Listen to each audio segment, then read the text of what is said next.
Not the greatest road trip for the Milwaukee Brewers in Atlanta and then in Cincinnati. Somehow they walk away 4-2 though from this 6-game road trip, which maybe to some extent you can say that's just what good teams do. They find a way. We're going to break it down. It was definitely an interesting week to say the least, and we'll go through it here on episode 102 of the Brewer Fanatic podcast. If you still don't know who I am, I'm Jack. I'm joined by my wonderful co-host Spencer. Spencer, how are you doing this week? I'm doing well. Doing well. Like you said, maybe not the greatest baseball to watch over the last week or so, but Brewers came out of it 4-2, so hard to complain from my side. Everything else has been good. I know you got to do some traveling, so how have you been? Tired. I believe it. The turnaround after the final game was rough because it was almost a 3.5-hour game, a messy game. Finally got back to the hotel closer to 1 a.m. and then the turnaround to get right back up and leave decently early in the morning, get back to Wisconsin, complete that drive. But it's okay. I took a nap this afternoon and now I'm trying to wake myself back up and do some more baseball work. But I think if I get a good night of sleep tonight, I'll be mostly recovered. It's not that bad. I'm playing it up just a little bit, so I'm okay. That's good. That's good. I saw Andrew Vaughn was running a kids camp at 8 a.m. this morning after getting in at 2 a.m. on a flight. So if the big leaguers can do it, you can do it too, Jack. Yeah, well, I think my problems are more important, so and that's fair. That's enough about my problems, though, because this is a baseball show where we talk about the baseball team. So let's do that. We'll start with some injury updates from the Brewers clubhouse and from the Brewers media relations team. Quinn Priester, he underwent successful thoracic outlet decompression surgery a couple of days ago in Dallas at the end of last week.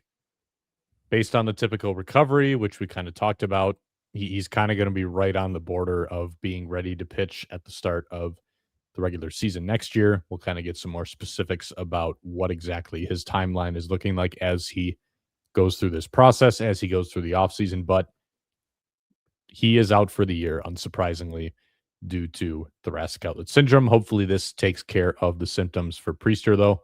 Coleman Crow, we talked about him. He threw a bullpen session of 15 to 20 pitches a couple of days ago. We had talked about him last week. He was already throwing flat grounds, and it seemed like they were in a good place of having dodged a bullet here of a major injury, and it really was going to be something where he's going to be able to get back to action fairly quickly as far as flexor strains go. So the ETA for his return from the Brewers, you're probably looking at a little bit closer toward the second half of July, maybe after the All-Star break, because he's going to have to build up a little bit here at least. DL Hall, as a reminder, he's been dealing with that pectoral injury. He received an anti-inflammatory injection on June 12th. And then a couple days ago, he returned to, he underwent return to throw testing. We didn't really get a whole lot of specifics on what exactly that means, but I'm sure we'll have some updates coming from the ballpark in Milwaukee this weekend. The idea, though, is that he's hopefully going to be ready for a rehab assignment shortly after the All-Star break. Logan Henderson, this might be the most interesting one of the bunch because he's scheduled to begin a minor league rehab assignment on Sunday. Pat Murphy saying in Cincinnati that it's probably going to be 2 ups, maybe 3 ups. But he also said that Logan Henderson is still dealing with back soreness. So that obviously is the injury that put him on the shelf, back problems. And it just sounds like they want to see how he gets out of this first outing, given that he has still been dealing with some soreness. But it's interesting that he's going on the assignment when it seems, at least from the way the manager put it, that the symptoms haven't actually been fully relieved here. So this is probably the one to keep an eye on, maybe raise a little bit of an eyebrow over. But he is scheduled to pitch on Sunday. Obviously, it seems like he's good enough to get back into games and to be moving around a little more. But it's going to be interesting to see what the report is, both how he feels as he's throwing and especially how he feels in between days. Because reading between the lines, it did sound like that was mostly what they were getting at, that he's still dealing with soreness in between bullpens and in between more active days. So we'll see what that one looks like, but that was an interesting one to hear. Yeah, it's definitely interesting.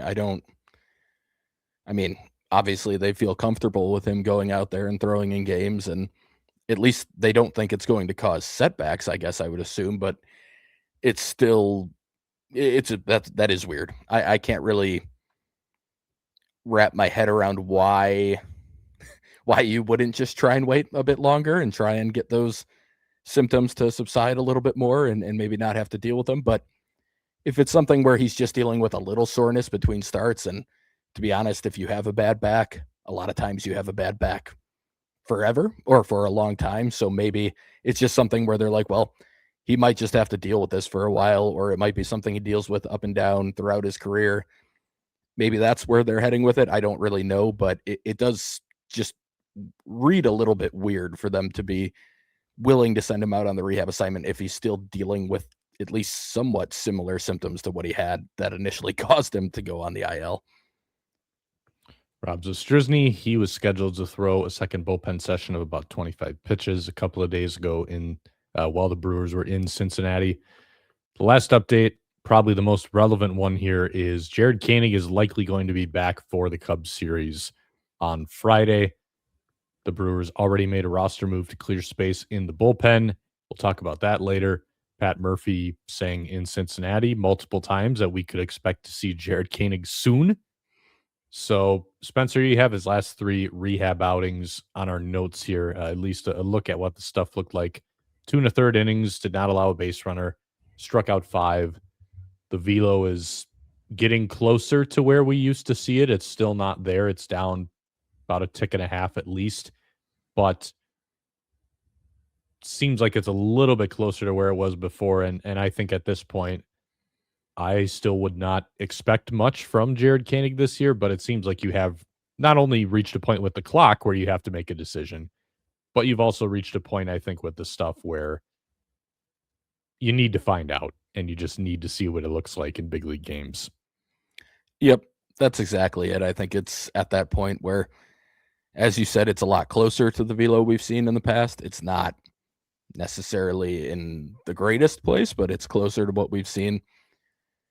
And we have seen, as we saw, we'll talk about Brandon Woodruff, we've seen with other rehab pitchers in the past, like a little bump when you come back to MLB games isn't always a shock. So there's a potential that 1.5 mile per hour difference that we saw those last 3 outings will be smaller or non-existent once he gets up to into big league games. So we'll see on that front. I'm still not super hopeful for what we're going to get out of Jared Koenig, but we'll talk about the Red Series, some of the B bullpen stuff. I mean, I think it's worthwhile to give him an opportunity, and he's running out of time on his rehab assignment anyway. It had to be getting real close to his clock kind of running out anyway. It's just time to give him that chance, and hopefully he proves me wrong. What I saw in Nashville, I don't necessarily expect to translate, but I've been wrong before, and he's obviously shown that he can get outs at the big league level over the last couple of years, so it's definitely worth giving him that opportunity. Finally, Brandon Lockridge's timeline continues to be pushed back. We were talking about this a little bit before in past episodes about how his progress had slowed a little bit because he was dealing with some soreness and some discomfort when he was ramping up activities. Turns out that's because he's got torn cartilage at his kneecap. He's got like a flap there that needs to be removed.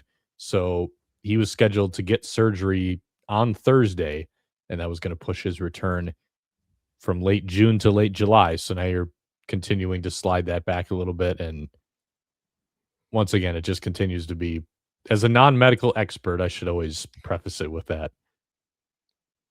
The number of injuries where there's seemingly unexplained pain and there's like this weird waiting period, and then all of a sudden it comes out that there were more problems than they thought were present in there. And this one's tricky. I don't know if it was always torn cartilage or if it's something that kind of loosened itself as he was ramping back up and maybe they just couldn't see an issue on the original imaging. But it seems like a lot of times when there's an unexplained setback, there actually is a pretty notable reason for it. And kind of another example here with Brandon Lockridge. So not crazy invasive surgery to get this taken care of, but something that he did have to go and get a procedure done for. So it's going to push him back a few more weeks. Yeah, hopefully it is kind of the end of the setbacks for him, and we do get to see him in that timeline towards the end of July, but it's unfortunate for him. It makes a little bit more sense because that injury always looked quite a bit worse than what the diagnosis always was, and it was possible that that would be the case too, but it adds up a little bit more when you think about how gruesome that injury looked in the moment. So hopefully, like you said, they get this cleaned up. It's a small, relatively small surgery, nothing that should cause any major issues or anything, but hopefully this is kind of the end of it. Once he starts to feel normal again, he can go on that rehab assignment, and then we see him back in, a month or so. Let's move on to recapping some baseball. We'll start in Atlanta, where the Brewers suffered back-to-back tough, close losses at the hands of the Braves before rebounding in the series finale. Game 1, this was a 3-2 final for the Brewers. Jigga Mizorowski getting the ball in this one. Got an extra day of rest. They pushed it back just to kind of line things up a little bit better for him and continue to monitor his workload. 6 innings for him. 5 hits, couple of runs, a walk, and 7 strikeouts. He was 1 out away from 6 scoreless. He got into a little bit of trouble in that inning. Mauricio Dubon driving in both runs on a 4-seam fastball in. Spencer, you have a lot of pitch calling notes in this week's episode. I sure do. You were watching this series probably a little more closely than I am. So you want to explain why you put a note in for this one? Yes, I do. And I will preface it by saying, even earlier in the game, I actually had texted you that I won't often complain about William Contreras calling a fastball for Miz, but I'm going to do it here. Dubon on it was either 0-1, 1-1. I can't remember the exact count in that moment, but it was a cutter away, 96 miles per hour, I believe, just off the plate. And Dubon looked awful against that. I mean, he wasn't close. He took a bad swing, missed it pretty badly, was way off balance. And that puts Miz in this really good pitcher's count.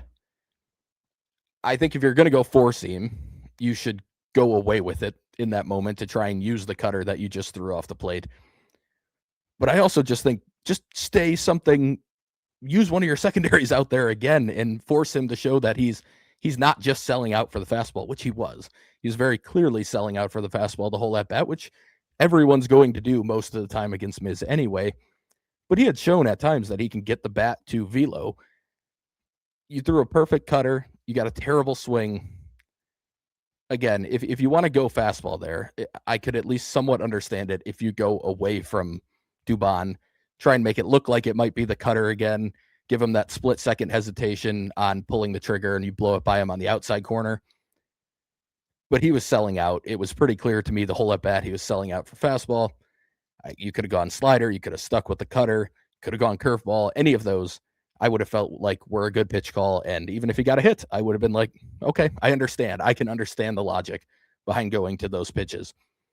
I didn't get going in with a fastball at all. Granted, William wanted it up, and Miz didn't get it up. So I do understand that that's part of it. But I just would not have been coming in with anything in that moment after the swing he gave where he was lunging at a pitch that was frankly barely off the plate too. So I didn't love that pitch call. We'll get to game 2 where I had some other nits to pick on some of the decisions behind the plate, but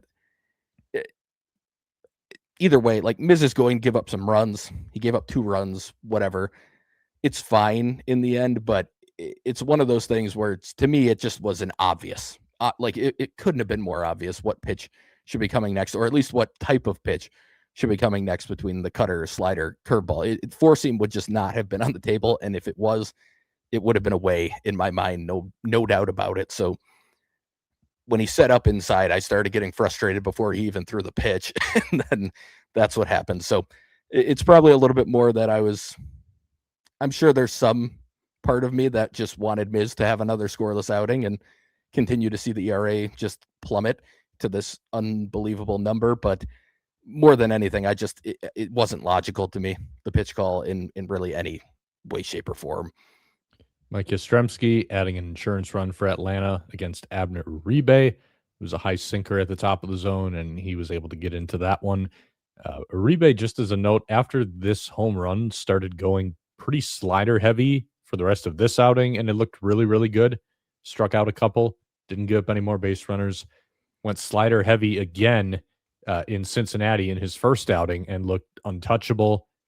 Then not quite as slider heavy in his second outing in Cincinnati, but still about like 60-40 sinker slider. And again, he looked really, really good. So we've talked about that before, about just how big that slider is for him, because it's a fine sinker, but I don't think it's as dominant as people want to believe it is based on the velo and, oh, it's got some run and it's got a little bit of depth to it. Generally, when he's throwing it that much, it limits him quite a bit. His slider is his best pitch when it's good and it's not even close. So to see him finally in a spot where he's maybe getting the feel for that back a little bit and throwing it more, that has the potential to be a game changer in the bullpen for sure. And that was, like I said, just something I really wanted to note with this outing, especially after he gave up that home run on the sinker. That's when it really seemed like the pitch calling, or at least the way that they were using the stuff, seemed to flip in a pretty big way for the rest of the week. Yeah, but like you said, we've talked about that in the past. It was kind of coming off of that up and down rookie year, the way we thought maybe things could get turned around for him. He has gone that route for stretches throughout his career since that point, and it's usually gone pretty well. But as you mentioned, some of it is that he hasn't had very good feel for the slider this year. It's not just a matter of, oh, they're not calling it enough or he's not throwing it enough.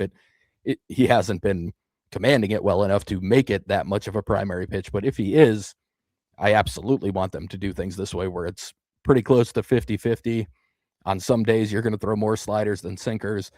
You mentioned, 60-40 on the sinker slider on certain days. But for the season, it's been, I don't have the numbers in front of me, but I believe pretty close to 70-30. Is that around where it was? Yeah. So that is where I'm with you. I don't think the sinker on its own is all that good of a pitch. He throws it very hard.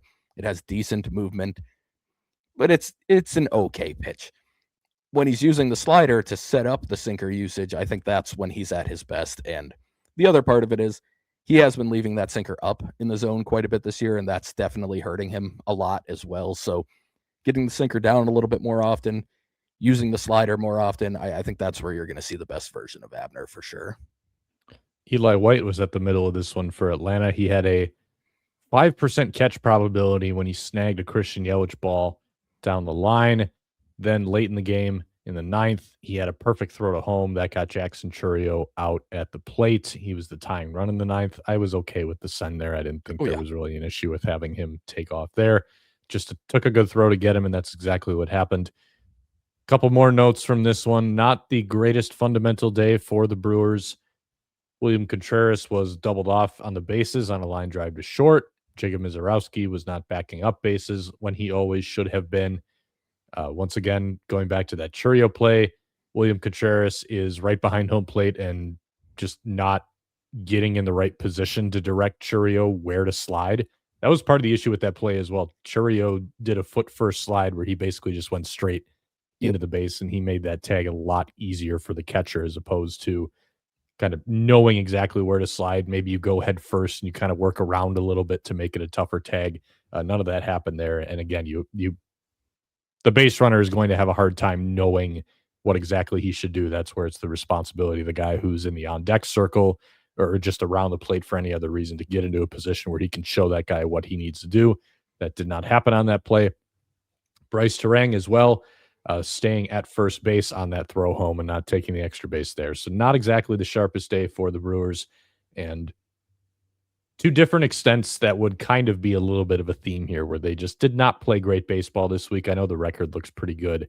And they did get some pretty good pitching performances, but when we get into the Cincinnati series, the Cincinnati series was weird for a number of reasons, and we'll talk about that a little bit more when we get there.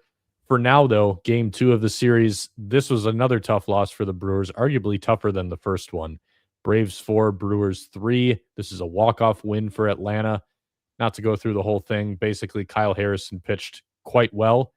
The only real blemish against him was Ozzie Albies hit a 97-mile-an-hour home run with a 37 launch, a 150 expected batting average, and it just kind of kept carrying out to right field, and he was able to take advantage of the way that the ball was flying in that direction. So that was how Atlanta put up their first couple of runs. And then it would be Ozzie Albies against Aaron Ashby in the ninth, doing basically the same thing, but hitting it even worse. This is 94.4 off the bat, same launch angle, only 339 feet. The first one off of Harrison at least carried 367. This one he tucked like perfectly right down into that right field corner. It had a 90 expected batting average. So again, that means that historically batted balls that have been hit that hard at that arc have been a hit about 9% of the time. So that's what you're looking at there. I know there was some controversy over the way that they lined things up here. They used Uribe to finish off the seventh inning. Trevor McGill got the eighth. They went Ashby in the ninth because the matchup was there and everybody freaked out when it didn't work. It's fine. Aaron Ashby's a good pitcher. You have the matchup there. I'm sure he can handle it. He's pitched in big situations before. Also, he pitched well. Like, he did what he needed to do. He gave up a flare single and then a pop-up home run that was clearly off the end of the bat. Like, it wasn't even Albies staying on the ball really well. That was off the end of his bat. Yeah, it was pointed out, and I hadn't honestly realized this, that Trevor McGill has reverse splits and has his whole career. I did not know that. He's actually been much better against lefties this year, and for his whole career, he's been better against lefties. So in that sense, I kind of get it, especially when you consider that Olsen and who was after Olsen in the lefty before Albies? Harris? No, he was after Albies. There was one more in there that Baldwin, Drake Baldwin. So he got Baldwin out, but both of them have handled lefties really well as well. And then Albies is much better from the right side. So I can hear the argument that maybe they overthought it a little bit here and they didn't really need to go the way they went. But at the same time, I'm also with you where it was fine. I don't think it was, they didn't put themselves in a terrible spot by going the direction that they went. Ashby gave up a bloop single to Olsen that got in on his hands, and he flipped out into right center. And then, like you mentioned, he missed the barrel for Albies as well, and he flipped it into the flower bed just inside the pole. Now, the 90 expected batting average, I would bet that the vast majority of those are actually homers that go down the line. Sometimes that's just how it works. They put one right on the line, and you don't have to hit the ball as well, but it's very hard to do that on purpose, so it's not really a sustainable way to hit home runs. I didn't think he pitched poorly at all. I didn't love the pitch calling to Albies again in that scenario. Ashby threw that pitch. It was clipping the outside corner. It was thigh high, so that's the one part you could probably pick a little bit. Like, you would want it lower. I'm sure he wanted it further out and a little down, but it would have barely clipped the zone. In both of the home runs that Albies hit, so the first at-bat against Harrison, Albies looked terrible swinging over a changeup.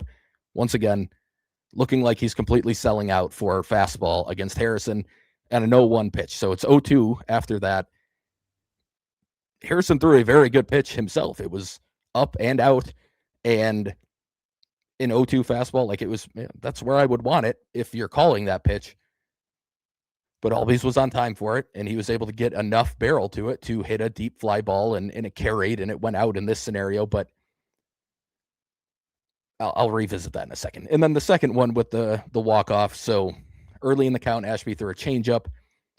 Albies crushed it, but about 400 feet foul. Nowhere near on time, way out in front of it. He left it up, so it was a bad pitch. Then Ashby almost got a strikeout on a curveball in the dirt that Albies was, you could probably argue he may have gone on, but it was very close. It was a toss-up. I'm not going to say that it was a bad call by the umpire, but it was close. If he would have rung him up, I don't think it would have been a controversial call either. But he looked like he was selling out for fastball on that pitch as well. So way ahead of a changeup. He was way out in front of the curveball. He was just able to hold up enough to not swing. And then you go back to the fastball, and he gets enough of the ball to hit it out. And again, both are well-executed pitches for what were called, and the guy's still hitting it well. And to me, when that's happening, that means you're not calling the correct pitches in that moment, because the batter in both scenarios, Albies just looked like a guy completely selling out for velo. And when you're throwing as hard as Harrison and Ashby do with their fastballs, a lot of guys are going to do that. They're going to sell out for the velocity. And if you can execute a good off-speed pitch, they're just going to tip the cap. Like, that's just kind of how it's going to go for a lot of them. And these two are both guys who can, Harrison especially, can live off the fastball in a lot of scenarios. But Albies, when he's from the right side facing two lefties, it's by far his most powerful side. It's his best side of the plate. Neither of those should have been fastballs to me. I don't think it's even a question. So I don't blame either of the pitchers for giving up homers to him. Frankly, even if it was a fine pitch call, I don't really blame them because they weren't hit that well. But those are two pitches, again, that there's no chance in that scenario I would be calling a fastball back there. And I haven't been super hard on William this year for the pitch calling. I think in a lot of cases it's been fine. But these two games, I felt like a lot of what happened in close games, in games where like every little inch kind of mattered, he didn't call a good game. And then in the game prior, he gets doubled off on a line drive. He isn't there for Churio when he's supposed to be directing him at the plate. These first two games, he was pretty frustrating for me. And we'll talk about it. The guy absolutely mashed on this road trip, especially after these two first games. So, like, he was very good at the plate after these two. He did a lot to bring value. He probably helped them win a couple of the games that they did win. But these two games, I can tie a lot of what happened negatively to William Contreras. So I'm going to point that out when it happens because he's a very good player, but he frustrates me a lot. He gives me some of the Freddie Peralta type of, it just doesn't feel like he's maximizing the abilities that he has a lot of times. And that doesn't mean he's a bad player. He's a good player. He's a very good teammate. He's a good leader, just like Freddie Peralta was. But Freddie Peralta is known as 5-inning Freddie for a reason. And William Contreras it's kind of the offensive and catching version of that for me, where I don't feel like I'm getting as much as I know he has in there talent-wise and how much he can offer to the Brewers. And again, that's not saying he's bad. He is very good still, but it's frustrating. I used to say the same with Corbin Burns.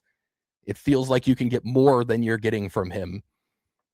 And that just, when that type of stuff happens, it's more frustrating to me than somebody just not performing who I don't think is that good, because I can live with that. They're maximizing their talent, or they're at least close to it, and they're just not a good enough big league player. But a guy like William Contreras we talk about it every offseason, like, well, one of the power breakouts could be William Contreras finally actually tapping into his power and hitting close to 30 homers. He hasn't really come close to that. The pitch calling stuff doesn't seem to get much better. Now he's throwing the ball super well. We've talked about it before. He does manage the staff well. Again, I'm not trying to rip on William Contreras, but I am pointing out some things that it just feels like if he cleaned those up, you go from a good, very good catcher to like a legitimate MVP candidate in a lot of cases. And that's what's kind of frustrating. It always felt like that with Freddie. Like, you clean up some of the dumb big misses when you get ahead in the count. You clean up some of this stuff, and all of a sudden you're going 7 innings and you're like a Cy Young candidate, not winning, but getting votes. And it just reminds me of that a little bit. Again, it feels like I'm ripping on him. I'm not trying to, but that's what I'm feeling when I watch William Contreras a lot of nights. Two things. Number one, on the pitch call, I think I've said this before, but I just keep wondering how many questionable pitch calls come back to overthinking and thinking that you need to be one step ahead of the hitter at all times and giving the hitter too much credit. I feel like the old adage has always been like, okay, you slow him down to speed him up, or you speed him up to slow him down.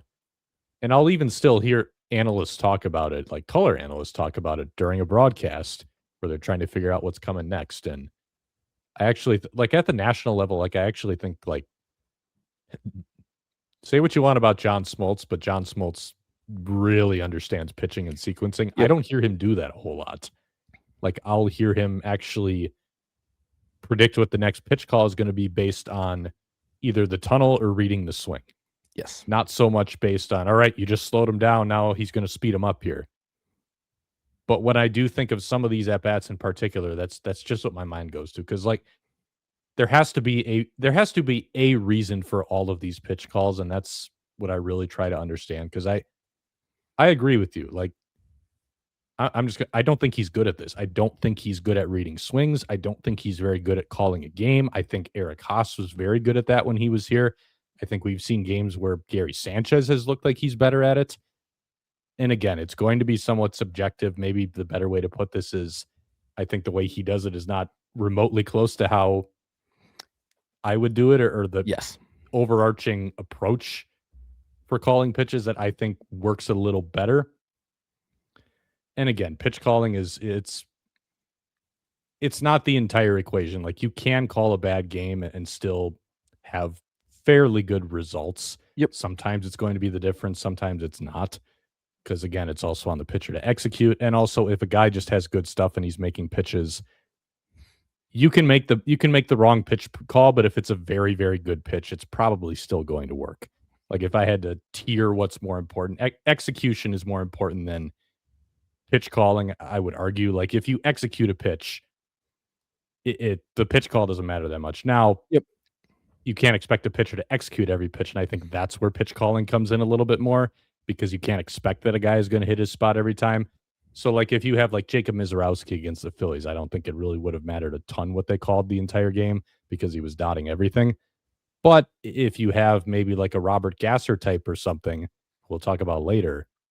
You know, if the pitch calling is not very good for him and he's not precisely hitting spots, then it's probably going to have a little bit more of an impact. So, again, I don't think he's that great at it, but that's kind of my thought of that's got to be why some of this happens. Like you're giving the hitter too much credit and you're thinking, "Oh, Yep. I just slowed him down. He had a bad swing here, but he's going to make the adjustment next pitch. So I actually have to go back this way and speed him up." And I think when you give him too much credit, you're actually playing into where his timing is right now. Like hitting is very, very hard. And even if you know what adjustment you need to make, that doesn't necessarily mean you're going to make the adjustment because it's so physically challenging. Hitting a baseball and being on time for a baseball is the hardest thing to do in professional sports. So I think that the best game calling catchers tend to use that to their advantage and they'll know how to pair that with what is my pitcher good at? What are this hitter's tendencies? What are my pitcher's tendencies? Because it is more than just reading swings, but it feels like the way that William calls a game feels formulaic almost.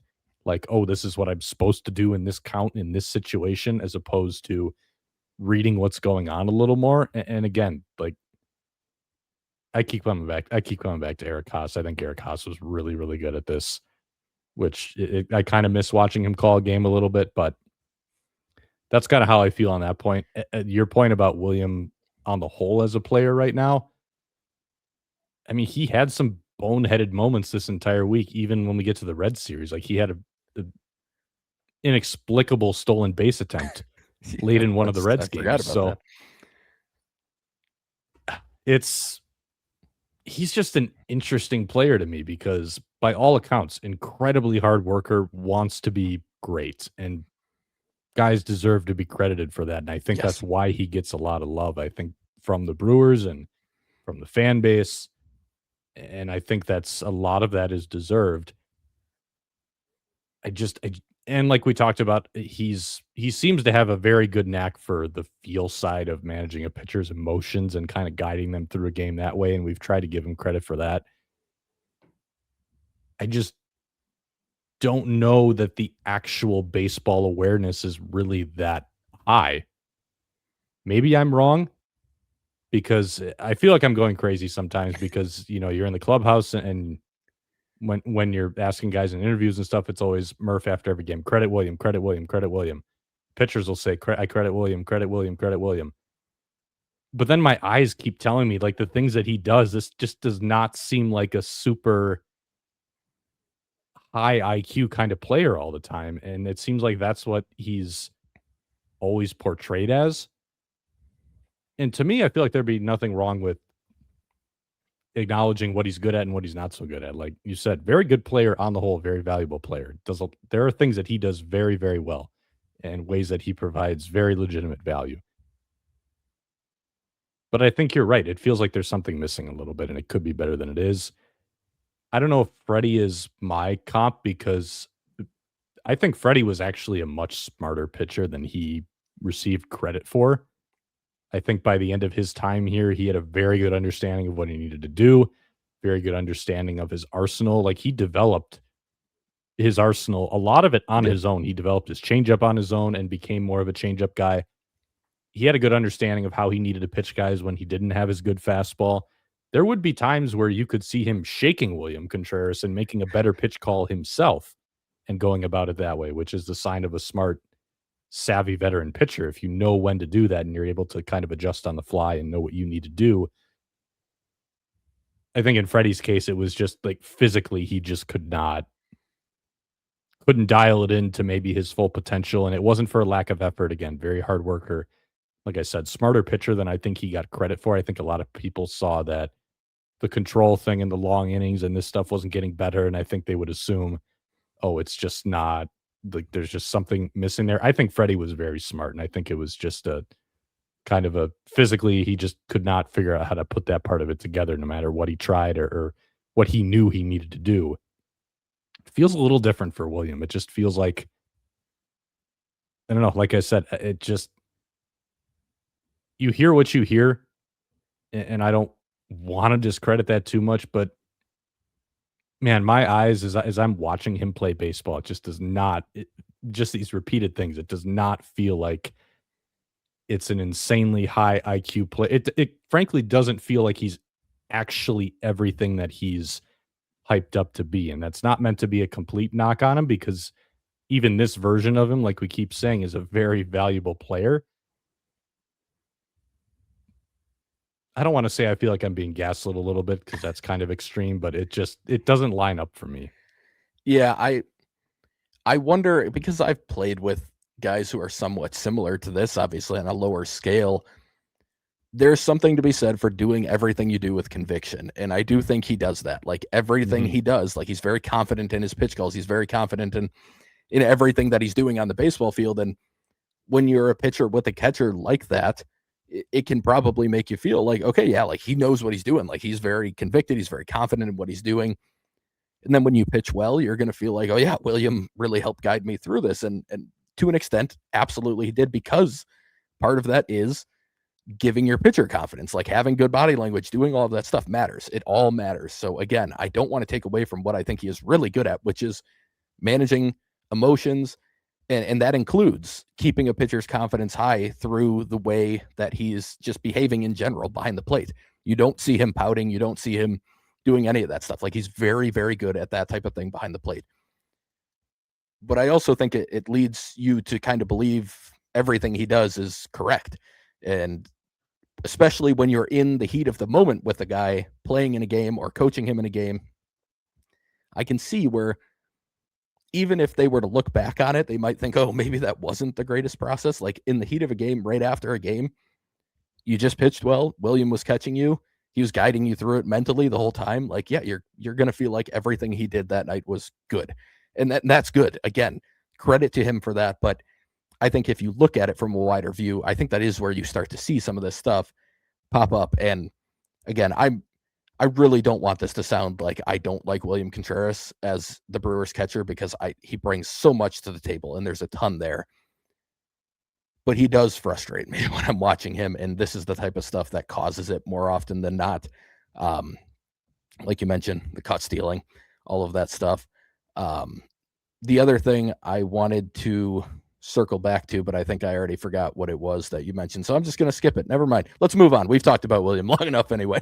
Let's go to game 3 of this Braves series. This is where the Brewers would bounce back and salvage the series with a 9-4 victory. Robert Gasser got the ball in this one. Solid outing for him. Labored a little bit early. I think probably the first 2 innings for sure, maybe into the third a little bit. He just did not look very good to me. Like, his results were fine, but I thought he looked a lot more like the guy who was struggling earlier in the year. But he was able to dial it in after that. 6 innings, 2 runs, struck out 7, just the 1 walk, giving them a little bit of length on a day when the offense was able to give him pretty nice lead with an 8-run second inning. Sal Frelick hit a 2-run double, and then you had, all with 2 outs, a David Hamilton RBI double, a Jackson Churio base hit to score a run, Bryce Durang with a base hit, and then Contreras with the 3-run home run. He mashed this one. This was a no-doubter. Yeah. Gasser then able to settle in behind that run-scoring output, and then it was a 3-inning save from Chad Patrick. I'm just going to assume here that with the 9-2 lead and not wanting to be swept, Murph and the coaching staff kind of hit the hammer on this one a little more. I do think Patrick needed to pitch in this game, to be clear. I was kind of hoping maybe 1 from him and 2 from Drew Rom was kind of the way to go. That's not what they did. Patrick went all 3 innings, did give up a 2-run homer to Rowdy Tellez to bring it a little bit closer. Rom was not used, and we'll talk about it in the Reds series. It came back to bite them a little bit because with the way things shook out in the bullpen, they ended up being shorthanded, and the only guy who did not have a recent workload was the guy who they ended up optioning out in Drew Rom to make room for Brandon Woodruff. So I think I can understand the thought process here just from a morale standpoint, wanting to make sure that you shut this thing down. But ironically, in the process of doing so, it also got a little bit closer. Not that it was ever in doubt or anything, but could kind of see the ripple effect here when it was an interesting time in Cincinnati for the bullpen. Yeah, and I do get what you're saying for sure. I think there's some logic to saying, hey, we're going to shut this game down, make sure we get one after losing the first 2. I think what I would have done is gone to Drew Rom first and seen what he gives you. And I agree, like if he gives you 2 clean innings, you still go to Patrick for the 9th because he did need to get some work in. Frankly, I think they got a little lucky that they got 6 innings from Brandon Woodruff in his first start back, and then they got 6 innings from Brandon Sproat, and they still wound up where they did in Game 3 of this series, of the Reds series. And again, we'll go through all of that in a minute, but I think they got pretty lucky that they didn't need anybody like Chad Patrick earlier in the series, and planning for that, it would have been, I don't think it'd be the correct way to go for them to have planned to get 12 total innings out of Sproat and Woodruff through those first 2 games. So they wound up in a really tough spot, I think due in large part to not using Rom and using Patrick for all 3. Again, I can follow the logic a little bit, but when you know you have Brandon Woodruff coming off the IL to make his first start, you have no clue what you're going to get in that outing. And it went way better than I think anyone could have imagined, but you have no idea what you're going to get. And then we've talked about Sproat. Sproat has had some good runs in parts of games. Of late, there have been some good signs at times, and then it can fall apart. He can start cramping. You never know what you're going to get from him. If you would have told me you got 6 total innings out of those 2, it wouldn't have surprised me. So it felt like it was a little, even beyond what you're saying. I think it was kind of just a weird decision in my eyes in that moment. Again, I do get it. You want the win. You want to close it out. But if Drew Rom is in your bullpen, you should be trusting him enough with a 7-run lead to be able to give you at least 1, ideally 2 innings in that spot, especially because everyone knew he was going to be the roster move for Brandon Woodruff. It was either going to be him or Craig Yoho. Whichever one you were planning on it being probably should have been the one that was in that game in my eyes. So I actually think they got lucky in the end that they didn't fall into the Game 3 trap earlier in the series, because I think they very easily could have. We'll move on to that Reds series. The Brewers somehow sweeping the Reds. Like I said, this was a weird series. We'll talk about it as we go through the games. Like Spencer alluded to, Brandon Woodruff was finally activated from the injured list and started Game 1. The question for everybody going into this one, especially after seeing a couple of those rehab starts, I shouldn't say a couple, the one down in the ACL is the one that we had some information for. Nobody on the outside, at least, knew exactly what Brandon Woodruff was going to look like. It turned out the answer was basically exactly the same. The velo was down a few ticks early. He started at about 89. By the middle of the game, it was right back where it normally has been. Fastball velo when all was said and done, 91.6 on the 4-seam. That's about half a tick below his season average. 92.4 on the 2-seam, which is basically right in line with the season average. He maxed out at 94.9 in the middle innings. Seemed like he was getting stronger in this one as it went along. did not allow his first base runner until the 6th inning when he gave up a base hit for his lone runner of the night. Struck out 10. We'll talk about this a little more when we get into Brandon Sproat's start, because I do think there was a little bit more going on here as well beyond just the quality of the pitching. But looking at how Woodruff did it, same thing that he's been doing since he came back from surgery, which is hucking four-seam fastballs over the plate, and guys are underneath it. And it was the same story tonight. Gave up some hard fly balls early, but they were so far under them that there was never really any risk of those becoming a hit.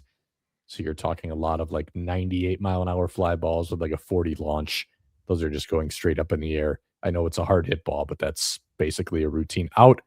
So in my mind, if you're getting that kind of contact, the pitch actually did what it was supposed to do, and you missed the barrel, even though it was technically hard hit. And then after that, in the middle innings, they just stopped hitting him entirely. So then it was a lot of swing and miss. All in all, very good outing for him. It is still funny to sit in on the pregame and the postgame media sessions, and you hear Murph talk about how, well, he hits corners now and he works in and out, up and down and sequencing. And to be clear, he has the ability to do that. We've seen him do that. I still go back to his Miami start last year coming off of surgery. That was probably some of the best command and sequencing I've ever seen, because it was just dot on the outside corner on a two-seamer, dot on something just off the outside corner on a cutter going away, and he was playing that game. He really hasn't done that since then, though. It's mainly just been throwing a lot of four-seam fastballs right over the plate, because he'll start the game by doing that. He'll see that they're not hitting it, and as he has said multiple times, the hitters are going to tell me what I do or what I should and shouldn't do. And to go back to the point about like William Contreras' game calling, this is what it should look like. Like, you are watching to see what the hitter is doing. Brandon Woodruff is very good at this. You're watching to see what the hitter is doing. If they're not touching this, you don't need to overthink it, and you don't need to necessarily change just for the sake of changing. Now, there's a line there, but he's very good at knowing when something is working, he doesn't need to change it. And it was kind of that story again where he just kept going right at them with fastballs, not always right down the middle, but pretty much always over the heart of the plate, and they weren't doing much with them. Yeah, the most encouraging thing is that the stuff looked the same as it did pre-injury, because as you mentioned, what we saw in the ACL was a little bit of a different mix, a little bit of different shapes, with the arm slot potentially dropping. We didn't really know what it was going to look like. It looked very normal for him, and we know that his normal can get outs. Again, well, I know exactly what you're referring to when we get to the Sproat start and some other stuff that might have been going on, so I'll leave that for now. But it was just nice to see him out there, seeing him look himself, as you mentioned. Honestly, since he's come back, the vast majority of his starts, he started at his lowest velo and built up over the course of the start. So that wasn't shocking. It's still, when it's starting with an 8, it's a little more concerning that they might be able to jump on him early and maybe get him in trouble in that first inning. But it didn't happen in this one. And once he settled in, then he looked exactly like the guy that they've watched for a long time, just with lower velos. So, yeah, just good to see him out there. Good to see him pitch as well as he did results-wise. Not necessarily sure he pitched as well as the results say, but it was still very, very good pitching for a guy who we had no clue what we were going to be able to get out of him in the start. And frankly, if he had been built up a little bit more, I think they probably would have felt pretty comfortable leaving him in where he was in terms of pitch counts and everything else. But better safe than sorry given the current circumstances. So I think it was definitely very reasonable and probably the right idea to take him out when they did. But yeah, he just looked like Brandon Woodruff, kind of similar to the guy that we saw last year, where he just gets it done. Not a lot of offense for the Brewers either in this one. It took extra innings before there was finally a breakthrough here. Joey Ortiz hit a sac fly in the 10th, and then Garrett Mitchell scored on a wild pitch for the second run in that inning, and that's when the Brewers finally got on the board. It was a good thing that they scored those two, because Joel Kuhnel came in, and he was able to get the job done as the extra innings closer in this one. One of 2 saves for Joel Kuhnel in a 3-game sweep in Cincinnati. The velo kind of predictably has gone down a touch from where it was in Vegas. I think what we're seeing from him now, like we talked about last week, where it's like the 90, 96, 97, some 98. That's a much more reasonable jump for really no clear reason. Like that can just sometimes happen in June for a reliever as he's getting into the heart of the season a little more and he's just feeling himself. So Joel Kuhnel got the job done in this one pretty smoothly, might I add. Maybe not so much the case later in the series. We'll get there. But game 2, the Brewers winning 2-0. Once again, it only took 2 runs to win this one. Brandon Sproat getting the ball, replicating Brandon Woodruff's line of 6 innings, 1 hit, 10 strikeouts. Did you see there was a tweet that was going around where it said the last 3 starts with this line are all Brewers. It's Miz, Woodruff, and now Brandon Sproat. Yeah. Yeah. And I also saw, I think it was Adam McKelvey tweet out that only 2 pitchers in MLB history have 3 such games, and it's Corbin Burnes and Brandon Woodruff. So it's this is a Brewers stat right here. 6 innings, so 1 or fewer hits, and 10 or more strikeouts with no walks. That's the Brewers own that stat line for their starters. So not only was the line very similar, but the way that Brandon Sproat pitched the Cincinnati Reds was also very similar to what Brandon Woodruff did, and that being just throw 4-seamers right down the middle, and they're not hitting them. So not quite the same because his arsenal is a little bit different, especially to righties. We did see the sinker, and we saw the cutter more, and we saw some sweepers mixed in. Not quite as extreme on the fastball usage as Woodruff, but the foundation was he was establishing the fastball in the zone, and they weren't doing much with it. Keeping with the theme of pitch calling, I thought Gary Sanchez called one of the best games that I've seen this year, called for a Brewers starting pitcher. He was just totally on top of it with, number one, understanding what counts and what matchups each pitch would play in, and then number 2, reading the swings off of that and knowing when to call which pitch. It was like the game plan, I think, right out of the gates was great. Lefties, it was pretty much all 4-seam and curveball.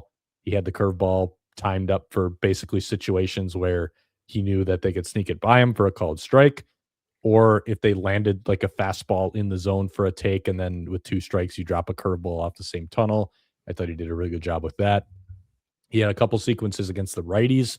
Righties, it was a little more sinker, cutter, sweeper, but he had sequences where if they were just a little bit early on a cutter, then he threw a sweeper after that with 2 strikes and he put them away.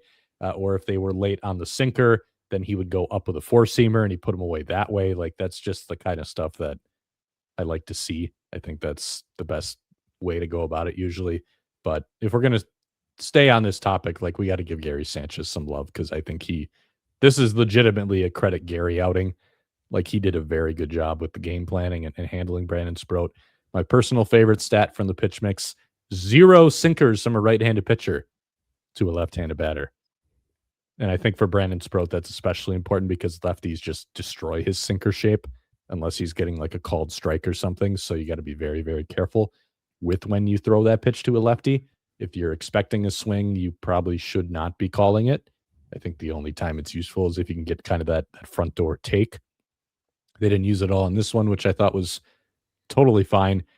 But like I teased earlier, I do think there was a little more going on here beyond just the quality of the pitching because I actually didn't think that Sproat's command was amazing in this one. I thought it was fun. Like he was in the strike zone, he was attacking the strike zone, which is really all he needs to do a lot of times with his stuff. But between watching this outing and watching Woodruff's outing, and then also seeing the quality of at-bats that the Brewers had in these 2 games, both teams just had absolutely horrendous at-bats. Like the swing decisions were horrific on both sides, and the Reds were basically swinging at everything. The Brewers were taking pitches in the strike zone and chasing pitches that were out of the strike zone. Midway through the second game, I turned to Kurt Hogue, who was sitting to my right in the press box, and I said, I don't think they can see the ball. Like this does not look right. It looks like they have no idea what they're doing up there. This is just so out of character for them.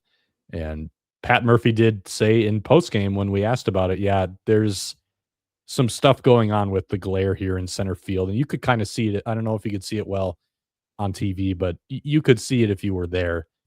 Basically, the first few innings, especially, the setting sun was bouncing off like the wall and off the turf in a really weird way where I can see how it was creating kind of this weird reflection where you just could not pick up the baseball at all. And again, that's going to happen, and sometimes as a hitter, you just have to deal with it. And also, I don't want to take too much away from these pitchers who did throw the ball very well, but you could kind of tell there was something going on here that was making it even tougher on hitters. And then, the hitters won't admit it because they don't want to make excuses for anything. And Murphy said as much, but he was pretty forthcoming after this game about, yeah, there's some stuff going on here where it's very, very hard to pick up the ball. He said that he heard from a number of guys that they were having a hard time seeing it. And I think that tracks with a lot of what you saw, especially in these first two games. Game 3, when it was a lot more overcast out, there was a lot more offense. And I don't think that's a coincidence.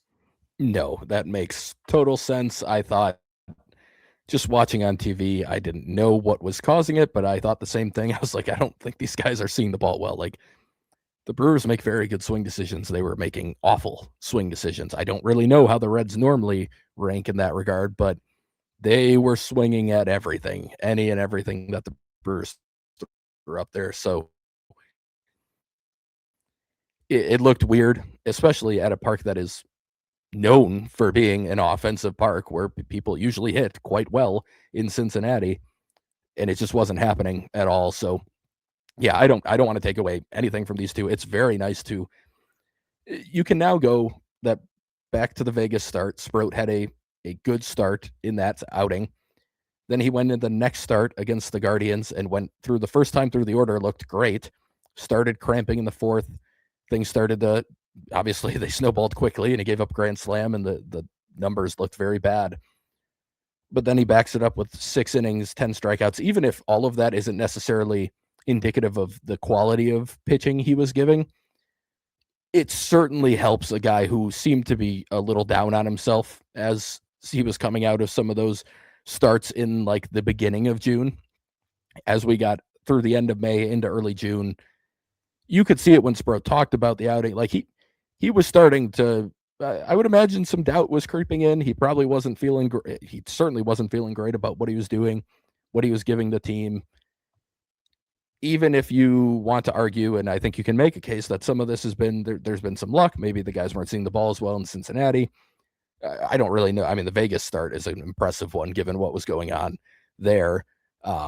And I'm creating a bit of an excuse for what happened in that fourth inning for the Guardians outing. But even still, now that's 3 straight starts where you've had at least one full time through the order where he looked good and he was getting a lot of swing and miss, getting strikeouts, using the 4-seam to do it a lot, even in that Guardians outing. So it seems like they might be figuring some stuff out here. It's good to see. And more than anything, again, I would imagine this has at least boosted the confidence for Brandon Sproat, which I think he did need something in that regard. Offensively, the Brewers, like I said, 2 runs once again. Jake Bauers with an RBI triple. I'm going to put some air quotes on that one because that was a one-hop ground ball that skipped over the head of the first baseman and then rolled into the corner.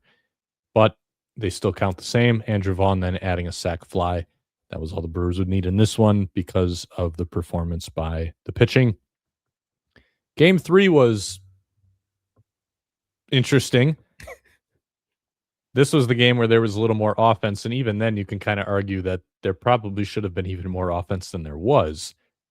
Some of it, though, was there were legitimately some hard-hit outs with runners in scoring position. That was kind of one of the themes here. It took until about midway through this game before anybody had a hit with runners in scoring position on either side. Shane Drone got the ball for this one in a 6-5 Brewers win. They desperately needed another lengthy start from someone, given the bullpen situation. Trevor McGill was down. Abner Uribe was suspended, or they reached a settlement on the suspension is the official wording for it.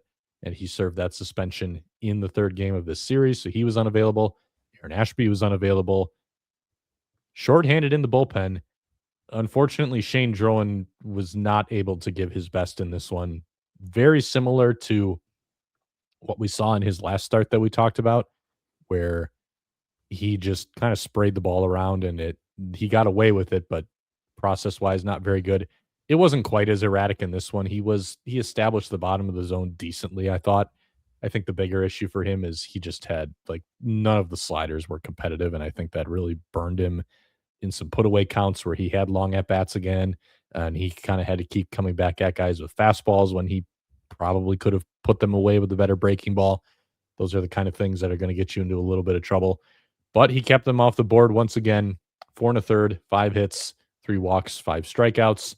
More looking strikeouts in this one. He didn't really get a lot of swing and miss, so not a great outing for him. And he's been pretty honest about that post-game, assessing his outings as well, knowing like, hey, the results were there today, but process-wise, I did not do a very great job. And it did kind of put the Brewers behind the 8 ball a little bit here. It would get a little bit worse, though, when they went to the bullpen, because basically nobody came in and pitched well in this one. Starting with Chad Patrick, who, as we noted before, he had worked 3 innings to close out that Atlanta series, and then on 2 days of rest. Pat Murphy said the original plan was for Chad Patrick to give them 3 innings. So 3 innings, 2 days off, and then 3 innings again. You are asking a lot. Yeah. And he was not able to get through 3 innings. He went an inning and 2/3, only gave up 1 hit, but he walked 3 guys. And then after a couple of walks, that's when the Reds finally notched their first hit with runners in scoring position to bring in their first run of the night. Grant Anderson was next out of the bullpen. I don't know what happened here, because he started really strong. He threw like 8 of his 10 first pitches for strikes or whatever it was. It was something in that ballpark. And then all of a sudden just completely lost it and could not find it again. 2/3 of an inning for him. 2 hits, 2 walks, gave up a run. Craig Yoho then had to come in and put out Anderson's fire in the bottom of the 7th inning. Bases loaded. It's 6-2 Brewers at this point. You have the tying run at the plate. Big opportunity here for Craig Yoho. We had kind of talked last week about how, what's the future going to look like for him. And then I know after the Braves series, with how good he looked in some of those outings, he had 2 back-to-back really good outings, and the Braves outing was the second one where it was a lot of pitches in the strike zone, got a lot of swing and miss, got some weak contact. And I know I tweeted it. I said it to you as well privately. Like, after those 2, I think you got to give the leverage thing one more shot. Like, you just need to see what you have here. You're a little bit shorthanded anyway in the B bullpen. Like, this is the time to get him some of these outings. And he got one in Cincinnati here, coming in with the bases loaded. 1 pitch, he threw a changeup in the strike zone. Got J.J. Bleday way out in front. Hit a soft roller to first base. Out of trouble. Fire extinguished. And then things went south when he came back out for the 8th. So we're going to break down this inning a little bit and then talk a little bit more about what the future looks like for Craig Yoho. The inning started with a bloop single. It was a changeup that Yoho did leave up in the zone. It was up and away, outside corner. And you could kind of see that the hitter seemed like he was waiting back on it a little bit. Not solid contact, but he was able to line a bloop single into right. Fielding error by Sal Frelick gets the guy to second. Then the next at-bat is, I think, really the at-bat that took a lot out of him. It was a 9-pitch walk to Elly De La Cruz. I don't think he was great during this at-bat, but he made a couple pitches that were very close that Elly was just not offering at, and it seemed like he just kind of walked up there for that at-bat, knowing the scouting report on Craig Yoho, and was just determined to force him to throw something straight in the strike zone in order for him to swing. Otherwise, he was just not going to go after it. He laid off 2 pitches that were in the shadow zone, just outside of the zone. One was a changeup that faded barely off the plate. The other one was a fastball that was, I believe, like half a ball low below the strike zone. The pitch that he took for a walk, it was a changeup that was up and away, so I think that was a bit of an easier take.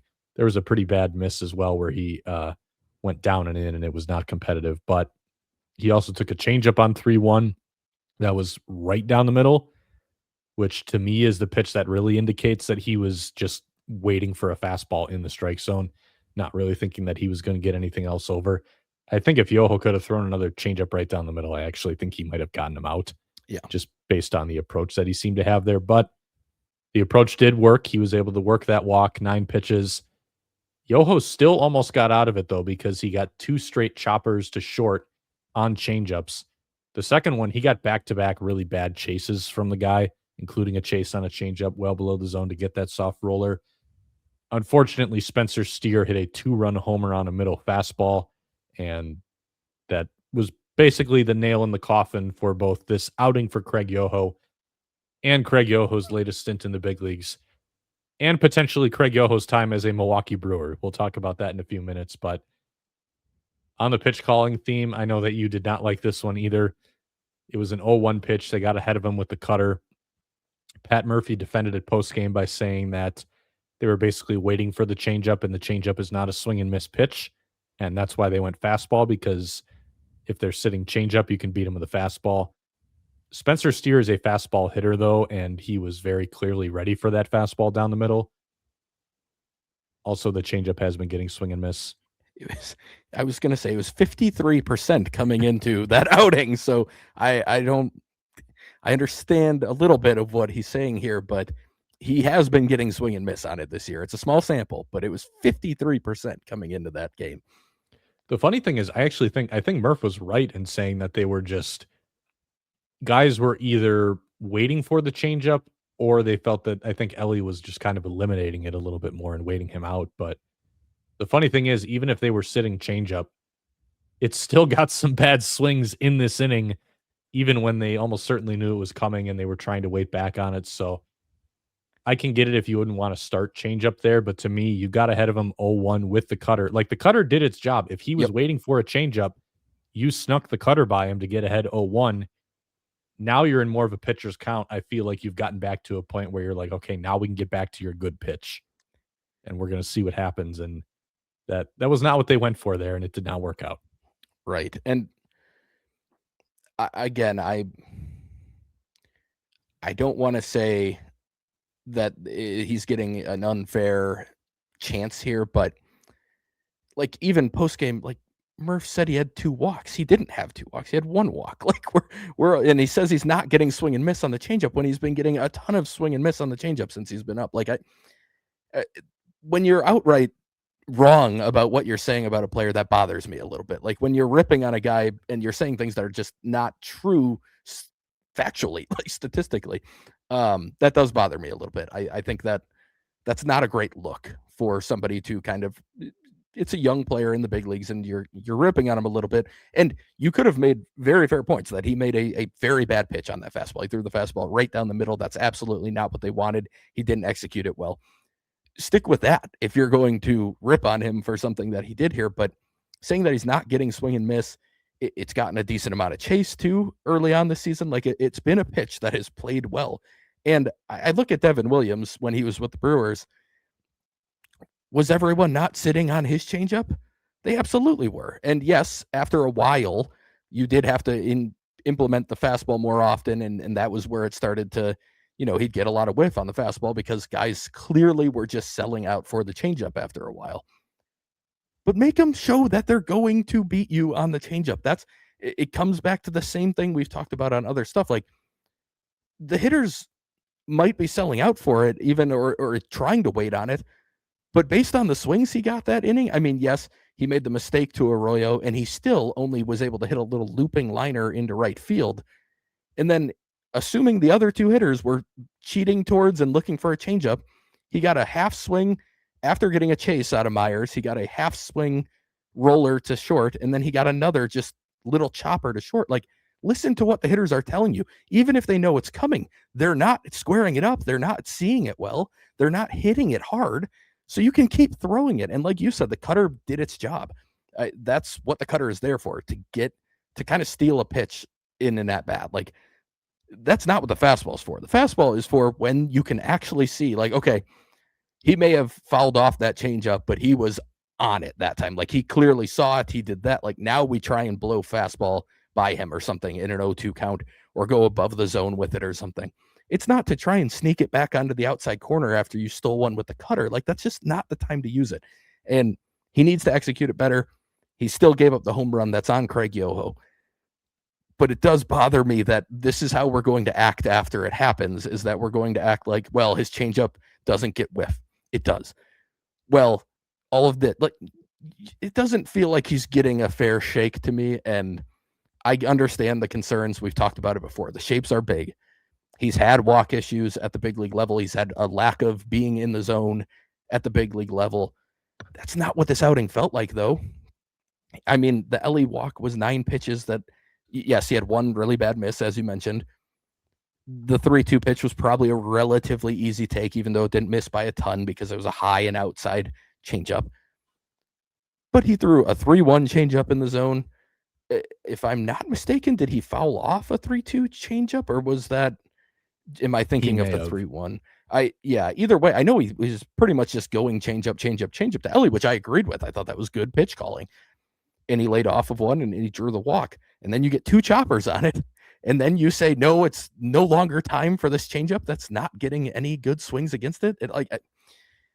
I don't understand it. I think it was terrible reasoning after the game for saying that they didn't go to it. I think that was just a garbage excuse, in all honesty, from Pat Murphy. And I understand sending him down.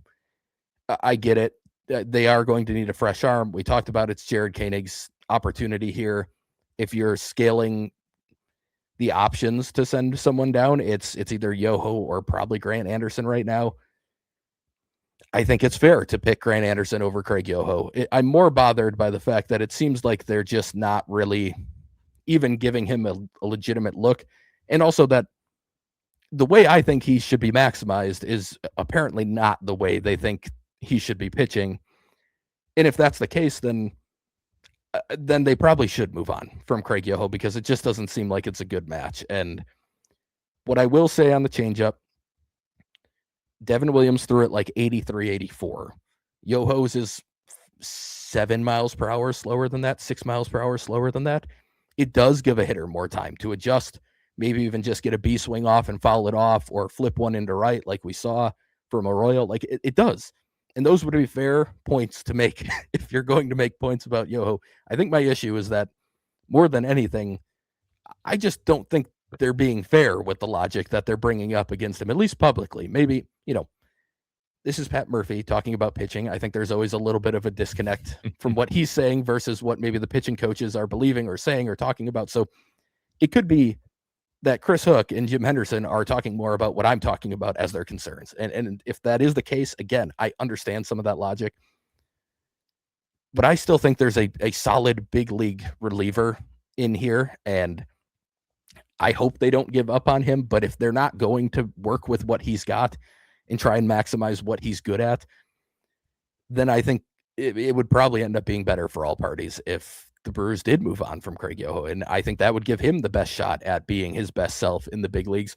And the Brewers might get value for him because I have a feeling teams are probably pretty interested in trying to figure out Craig Yoho out there. I think there's probably a bit of value out there if they do end up kind of making him available in trade talks. So I was going to wait until we finished recapping the game, but since we've already gone down this rabbit hole, I'll just give what my take on the situation is. And this is a combination of some background conversations that I've had about Craig Yoho, just 3 years of now talking to the pitching guys about what they're doing with all of these pitchers and just getting a understanding kind of the patterns of how they think and the way that they like to approach pitching. I think what's going on here is a combination of, first and foremost, Craig Yoho is just not putting himself, he's not putting his best forward. That is not helping the situation at all. I also think that he is in a pitching development program at the big leagues that just,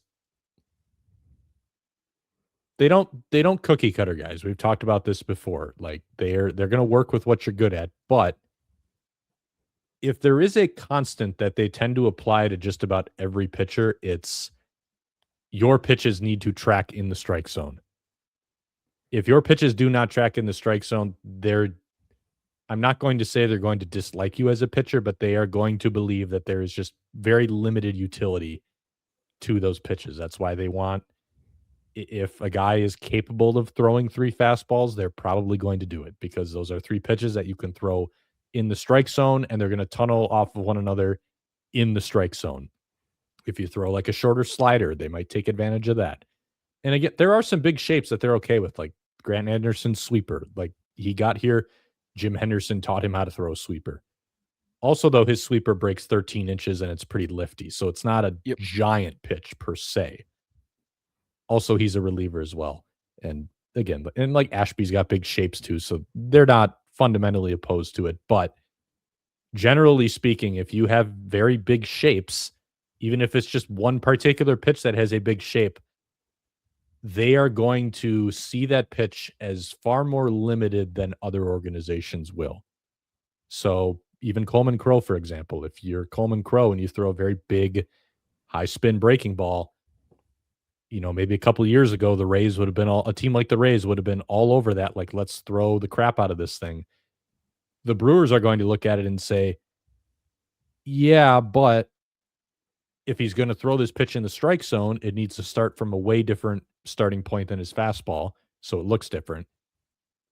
And then if he's going to get a chase, it still needs to look like the fastball out of hand. And maybe for it to look like the fastball out of hand, to get a chase just below the zone, it needs to be paired off a fastball that's at the top of the zone, or they're going to think like that. A lot of the thinking is traced back to, does it track in the strike zone out of the hand? You can go back and read a bunch of my stories. There's a lot of quotes in there from Chris Hook about this tracks or this doesn't track. Track is like a word that you hear all the time.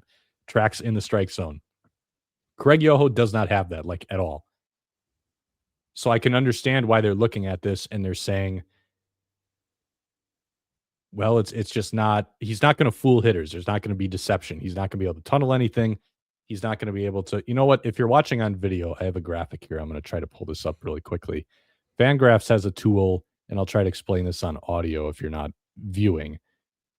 Fangraphs has a tool where you can basically look at a guy's movement on his pitches, and you can see what does he need to do, or where does he need to locate these pitches, I should say, in order for him to be effective. So I'm going to pull this up on the full screen here and see if guys can see this.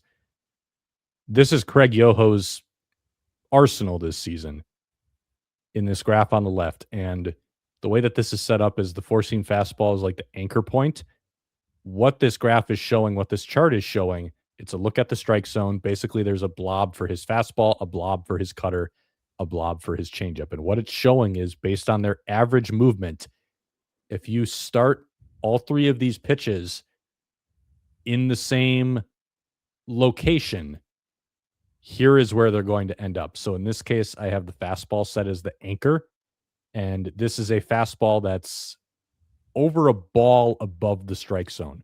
So what this is showing is if he tries to start every pitch up here, or tries to start every pitch as if he's trying to throw a fastball up here, this is where they're going to end up on average. This fastball is, like I said, over a ball above the zone. The changeup is a ball below the zone. So if you're looking at this chart, basically, if you're listening on audio, what you're seeing here is every single pitch. There is no way for him to tunnel these pitches without having, like, he can't have any of them in the strike zone. He can only have one of these pitches in the strike zone. It's basically one pitch. If he wants to have one of these pitches in the strike zone, starting out of the same point, the other pitches are not going to be close enough to the zone to look competitive. So that's what you're seeing here with this chart. This one doesn't have a sweeper on it. If you pull the sweeper up, you got to pull this like all the way up here. You got to pull the fastball like to a right-handed batter's head for the sweeper to even show up on the graphic. Like, that's how wide the spread is here. So basically the point is, he cannot throw multiple pitches in the strike zone and make them look competitive and look the same out of the hand. So he's not going to be able to tunnel pitches. There's just not going to be any deception to what he's doing. He doesn't have the ability to make one pitch look like another pitch, is basically what we're talking about here. When we talk about Craig Yoho, that means that, unlike a lot of Brewers pitchers, he just doesn't have the ability to tunnel. He can't do this track in the strike zone thing that the Brewers like to talk about. I understand why they're concerned about that, because it means that you can try to wait him out more. It means that you can sit on a changeup in the strike zone and know that nothing else is going to be competitive.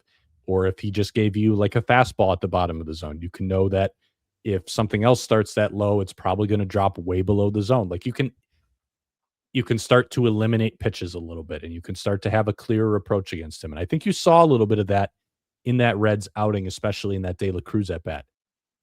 Where I think they are maybe missing out here is I think they're kind of maybe underselling how well Craig Yoho can pitch without having this kind of style. Like Craig Yoho was never going to get outs by pitching in this style. He was never going to get outs from deception or tunneling or this pitch looks like this pitch. Like that's not how Devin Williams did it either. The way that Devin Williams got outs is guys mostly knew what was coming and they could identify what the pitch was pretty early. The problem is the movement was just so insane that it didn't really matter a whole lot. And that's what the deal is with Craig Yoho. Yes, guys are going to be able to see pretty early, like, okay, maybe this is a changeup, maybe this is a fastball. Like we talked about in the Reds outing, though, there were times where they probably knew they were getting a changeup and it was still a chase and it was still a rollover and all this stuff. Now, to Murphy's point, he did not get a whiff in this outing. I want to at least throw that out there. But also, if you're looking at that and saying that his changeup's not a swing and miss pitch, like there's enough of a sample to see that his changeup is a swing and miss pitch. Craig Yoho's going to get outs, I think, by throwing a lot of changeups in and around the strike zone. That's really all it comes down to. It's not about deceiving guys. It's not about trying to make this look like something else. It's about throw the changeup near and around the strike zone, and even if guys have a decent idea of what they're about to see, it's going to move so much that it's still going to be hard for them to get the barrel to. That's how Craig Yoho is going to get outs. And then maybe if they've seen enough changeups, then you get them off of it with a fastball where you don't even need to make the fastball look like something else. It's just so different than what they saw before. And there's the speed change that they're going to be late on it. Even if they can pick up pretty early, oh, this is a fastball. They're just so used to this other timing that they're going to be late on it. To me, like that's how I think he's going to get outs if it's going to work. That's just not a profile that the Brewers are used to.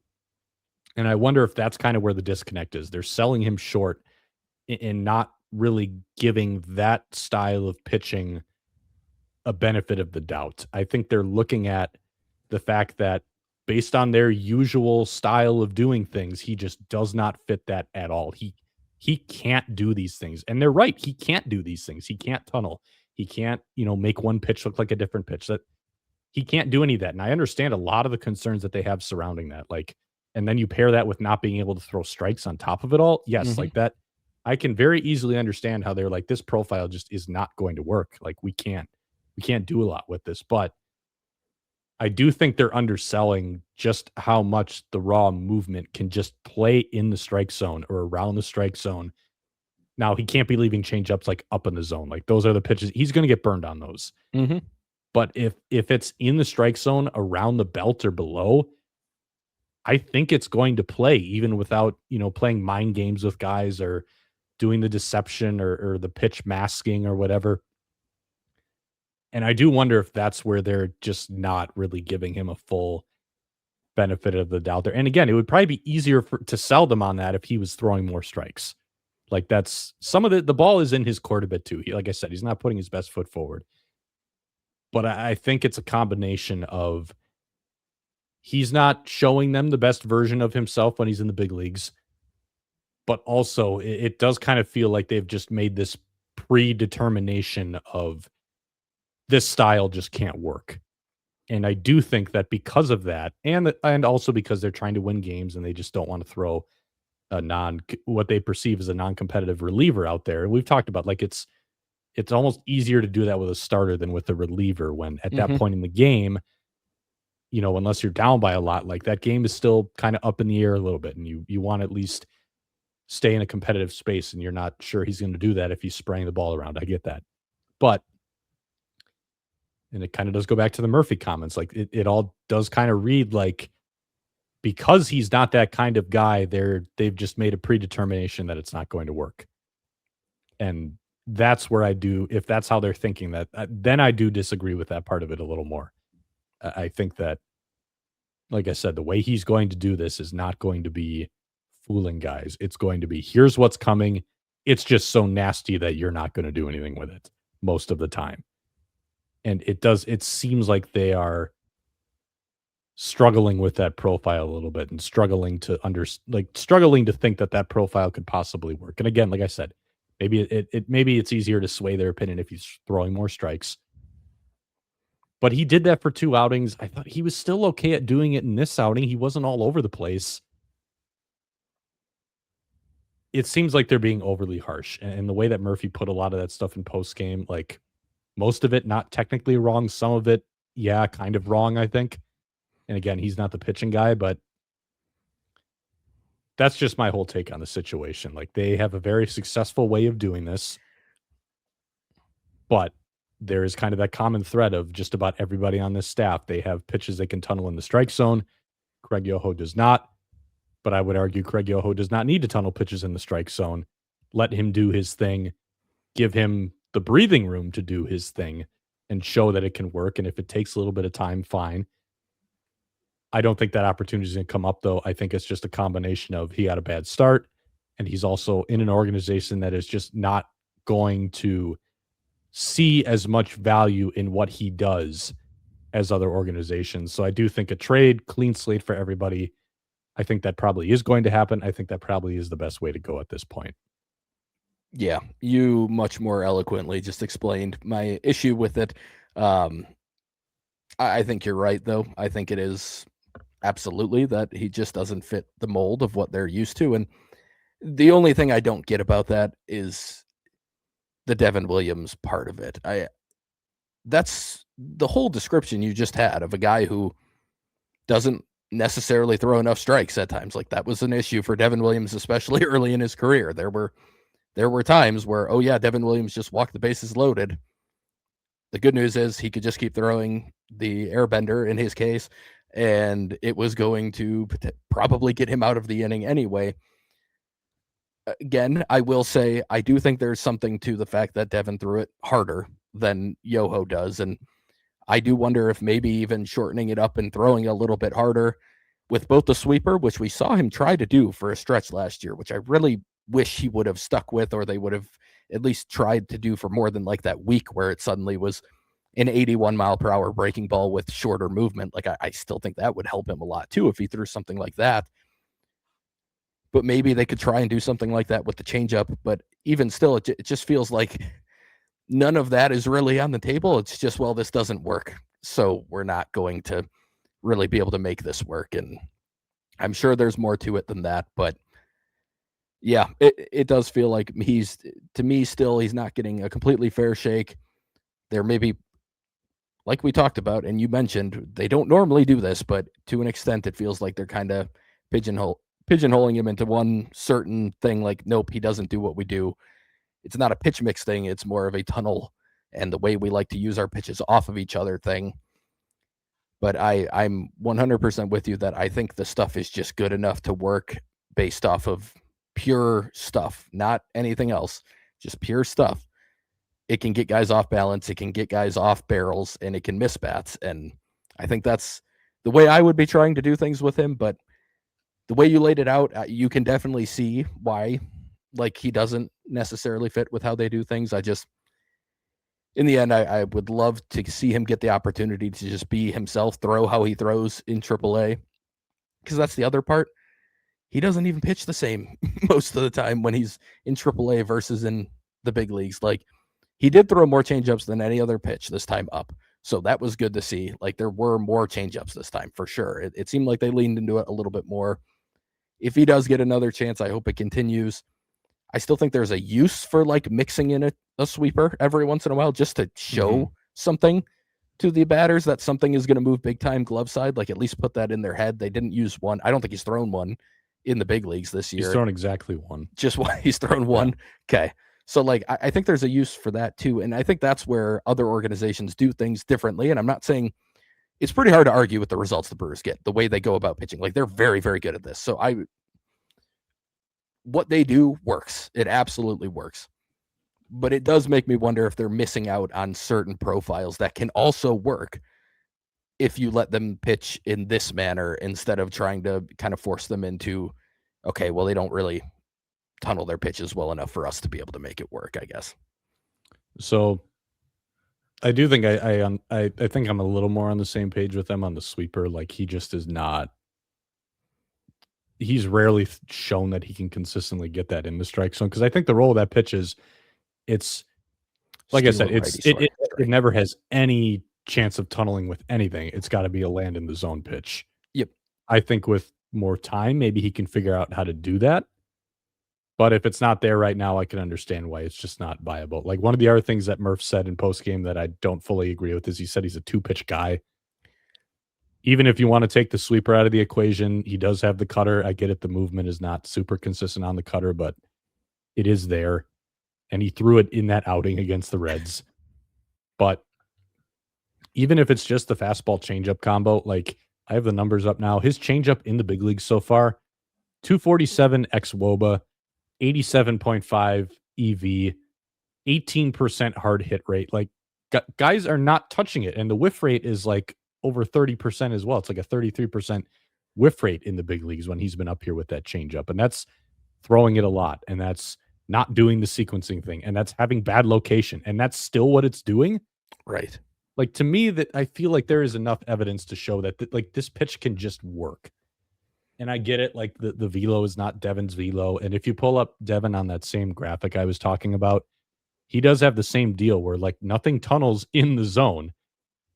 The blobs are a little bit closer though. So it's more like you can get like fastball barely above the zone, change up barely below the zone. Yeah. You could do that tunnel. So it's like a tighter version of Craig Yoho. And I don't think anyone's saying Craig Yoho is going to be prime Devin Williams. Like, Devin Williams is the best version of that. Craig Yoho is kind of the poor man's version of it. But it can still work, I think, with a similar blueprint. Maybe not to the same extent. Like, if prime Devin Williams was a 1.4 ERA guy, maybe prime Craig Yoho is more like a 2.3. Yeah. But still, that this can work. I think he's just stuck in an org that has decided it just won't. And it really does feel like, for valid reasons, they have valid concerns as to why they don't think this will work. And it's just not very compatible with the way that they usually do things with guys, and the kind of things that not only do they usually value, the kind of thing that they have seen work almost automatically with a lot of guys over the last 5+ years. That's part of it too. But we're getting redundant here, so I'll just wrap it up by saying I do not think that they are giving him the fairest shake here, maybe based on some preconceived notions of this just can't. I think they're not seeing the full upside here is what it comes down to. Yep, I'm with you. All right, we've probably ripped on Contreras and the Brewers and certain things enough. They're 49-29. They won this game. Joel Kuhnel got out of it with a bases-loaded double play. William Contreras hit a 2-run homer. Bowers hit a solo homer. Vaughn had a 3-run double. It was an ugly game, but they won. Kuhnel got through it. We can probably wrap it up, but again, we've been harping on a lot of stuff tonight. I think we also need to be clear. They're 49-29. They're having a fantastic season, and they're doing a lot of really good things. But the Yoho thing is one where I think I'm 100% with you. I think there's fair reasoning behind it to an extent, but that they're not quite maximizing what they can get out of their bullpen by not giving him the opportunity to kind of be himself and just do his thing. Let's go to some listener questions now. We opened things up a little more this week. We're going to do this moving forward on the forums at Brewer Fanatic, giving more people an opportunity to voice their questions, giving us a little more diversity here, and just more venues for people to submit their burning inquiries to the pod. We'll start with Brew Crew 82, who asks, now that we're arriving at the halfway point of the season, oh man, I can't believe we're there already. Do you think this Brewers team is better than last year's franchise record-winning version? Are they better equipped for a long postseason run and a real shot at taking down the Dodgers? And also, where would you like to see them improve between now and the trade deadline /October? Do they have enough in AAA to supplement the roster? And where might they have to look outside the organization? So basically, this is a big picture evaluation type question. This team is better than last year's. Yep. I do believe that. I don't know if the final record is necessarily going to reflect that, but this is it's a more well-rounded team than last year, I think. I think the starting pitching is a little bit better. I think that the bullpen is maybe not quite the same, but I also think the lineup is better on this year's team. Just from a process standpoint, I think they have more guys who are able to hit the ball harder at the very least. Last I checked, their hard hit rate was closer to middle of the pack than bottom of the pack like it was last year. I think they're doing some things, and there's still some weird Brewers stuff going on, but I think there's a little bit more sustainability to the way that they're winning some of these games and the way they're scoring some of these runs. Having Churio back and getting hot, having Bowers getting hot, I think that's helped the power output a little bit, even if it's still below average. And like we've talked about, with the way these guys are built, they don't need to slug a lot. They just need to slug enough. I think last year they weren't doing that for a good chunk of the year. When they won in the playoffs, it was largely because they started hitting some timely home runs in the NLDS, and then that stopped when they got into the NLCS. I think we're seeing a little more balance there this year. Taking down the Dodgers, I mean, it's the playoffs. I think any team that gets into the playoffs is capable of taking down the Dodgers. We just haven't seen it happen, although the Blue Jays got pretty darn close. As far as supplementing the team, I'm going to say I'd like to see maybe a little more stability at the back end of the rotation if they can bring in that kind of guy. And then obviously left side of the infield is the one you look at as well. Those are probably the two. Will they do anything on the left side? I'm thinking probably not. I feel like adding a starter feels a little more realistic for them. But if it's a big picture sort of question, they are better than last year. Yep, I agree.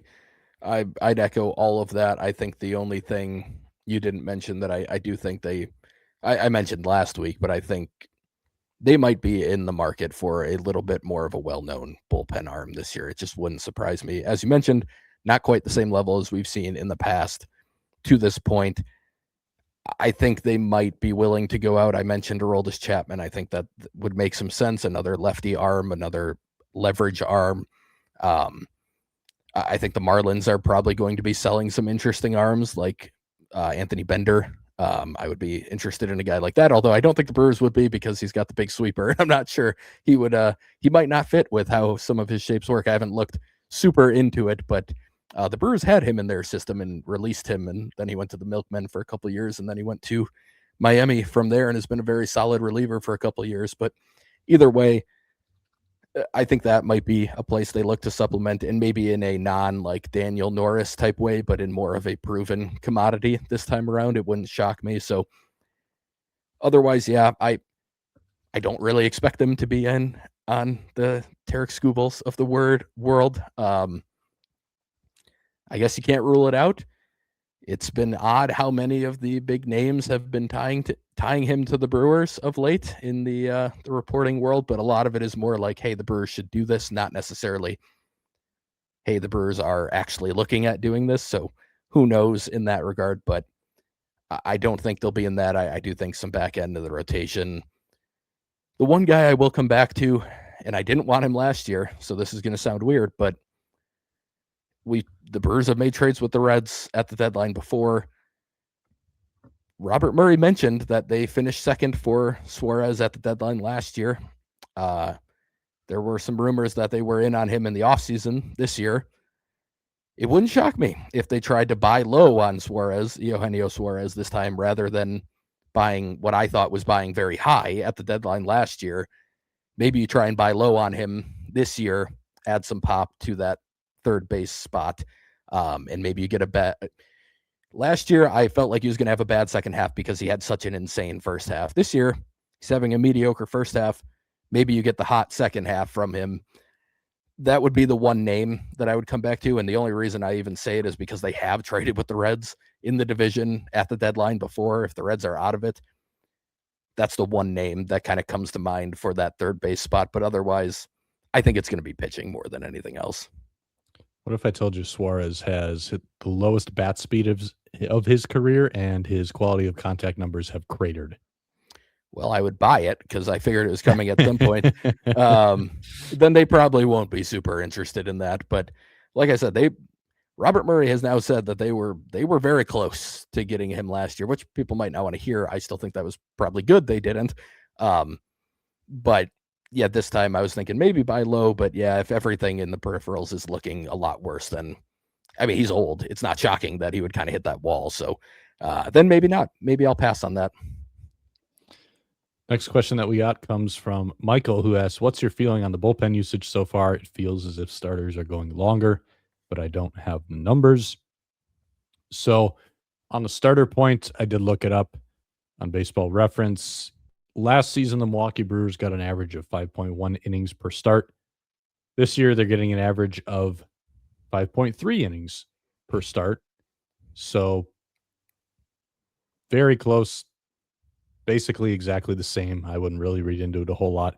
I do think that while the bullpen usage has not been perfect, I think it has been better than last year. I think last year was honestly some of Murph's worst work at bullpen management. Yes. We talked about how his first year it was rough early on, and then he backed off in the second half and ended up being fairly decent. Last year, he just hit the hammer the entire season, and I don't think there was ever really a point where he backed off. So just to kind of compare usage from last year to this year around the same time frame. So last year, it is June 25th as we're recording this episode, which is dropping on June 26th.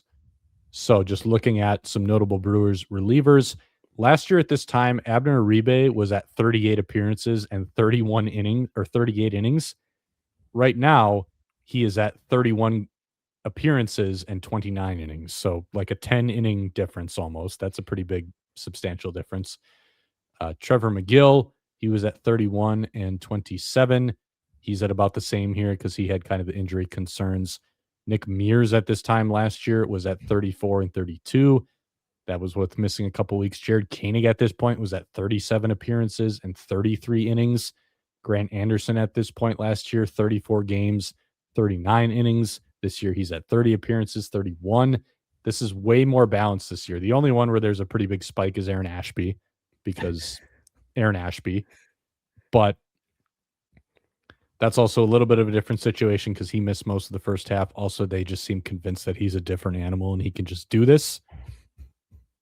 I'm not sure. Well, I have my doubts on that one, but we kind of have to wait and see. It has been more balanced, though, and I think that's where it helped for a little bit, like having Patrick in the bullpen, having Drowan in the bullpen for a little bit, like we talked about. There has been more balance to it. There's still been some here and there where it's like, does this guy really need to be pitching in this game? But overall, there are not as many extreme workloads as last year. Last year, at this time, you legitimately had 4 guys already who were in the red of like, holy crap, this guy is pitching way too much. And it's a little bit better this year. Now, the bullpen has kind of taken on a different shape for the worse over the last couple of weeks. And who knows, maybe that means that Murph is going to tip the scale back the other way because he's just not trusting the B guys at all.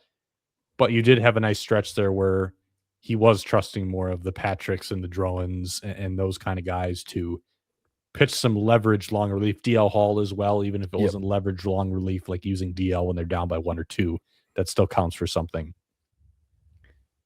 It had been in a better spot. We'll see which direction it takes, but it's been quite a bit better than last year for quite a few important pitchers. Yes. And Ashby, as you mentioned, kind of got this type of usage in the second half of the season. So it lines up more with what we saw towards the end of last year. But yes, it's been much better. I don't have anything to add on that. I think it can kind of lead us into the next question about the stretch coming up, though. As you kind of mentioned, it could start to flip a little bit. Longball asked if you could just discuss in general what you think the pitching plan looks like during this 18-game and 17-day stretch. That'd be great. Murph mentioned no 6-man rotations. So I don't think enough people realize that 6-man rotations are just hard to do now with the roster limitations, because it basically means that if you're carrying 6 starters, you are going to be short a reliever in the bullpen, and nobody wants to have a 7-man bullpen anymore. I think the Mariners are like the one exception to this. And even with the way the Mariners are doing it, they're doing tandem starts and not a full 6-man. So I guess that actually kind of speaks to this point more. It's more telling that that's the preferred method of making something like this work instead of going to a full 6-man. 18 and 17, they're obviously going to need to shuttle some guys out. We'll see. Maybe we see Easton McGee at some point. Maybe we see Gerson Garabito at some point added to the 40-man and called up and getting some outings out of the pen. That's going to be a big part of it. This is going to be a little bit of a test for Pat Murphy, though, because this can very easily go sideways with the most imbalanced workloads you have ever seen in a bullpen. I don't think it needs to be that way. I think you're still equipped with enough guys between Gasser is going to be pitching out of the pen for at least, or available out of the pen for this turn through. We don't know exactly where he's going to be used. Murphy said he's going to get plugged back into the rotation at some point, but he will be available to pitch in more of a flexible role within the next couple days here. So we'll see how that shakes out. You should probably try to use him for some long relief at some point during this stretch. So we'll see what happens. But I mean, beyond that, it's going to be 5-man rotation. You're going to have your leverage guys. You're going to have Gasser for a little bit. Patrick is more of a length guy. Like I said, there's going to have to be a little bit of movement here. Probably looking at like an Easton McGee appearance, somebody in that realm, maybe a Garabito. But the biggest key here is just going to be balancing this out and maybe knowing when it's okay to punt on a game. That might have to be the biggest difference. I wouldn't be shocked if you see a game here where Murph normally hits the hammer and he just doesn't, pretty much by necessity. If they're down by 1 or 2 and he's just going to have to throw one of the bottom guys in the pen and say, eat this one. That's probably the biggest difference you'll see. But yeah, balance is going to be key here. Using a couple of the Nashville arms, maybe some newer Nashville arms, like I said, that we haven't seen before or in quite a while. But it's going to be a grind. It's not going to be easy for this pitching staff, but they've answered the call before. Yeah, Brewers just brought Peter Strzelecki right back into the organization, so it wouldn't shock me if he ended up getting back into the big leagues at one point during the stretch, or even just, I mean, there's a number of stretches that are going to be pretty brutal in the next couple of months. So I think we're going to see this type of thing happen a few times. And yeah, they're going to have to get a little creative with roster moves. Like you said, they may have to punt a game that they're down a couple. And by punt, again, as we've talked about before, punting doesn't necessarily mean you're just giving up on the game. It's just probably lessening the odds of a comeback a little bit by going to your last guy in the bullpen or whatever, but doesn't mean you're just giving up on the game. That guy could give you 2 clean innings, you score a few runs, and all of a sudden you're great. And most big league pitchers are capable of doing that on any given day. So I think that's the way they're going to have to attack it.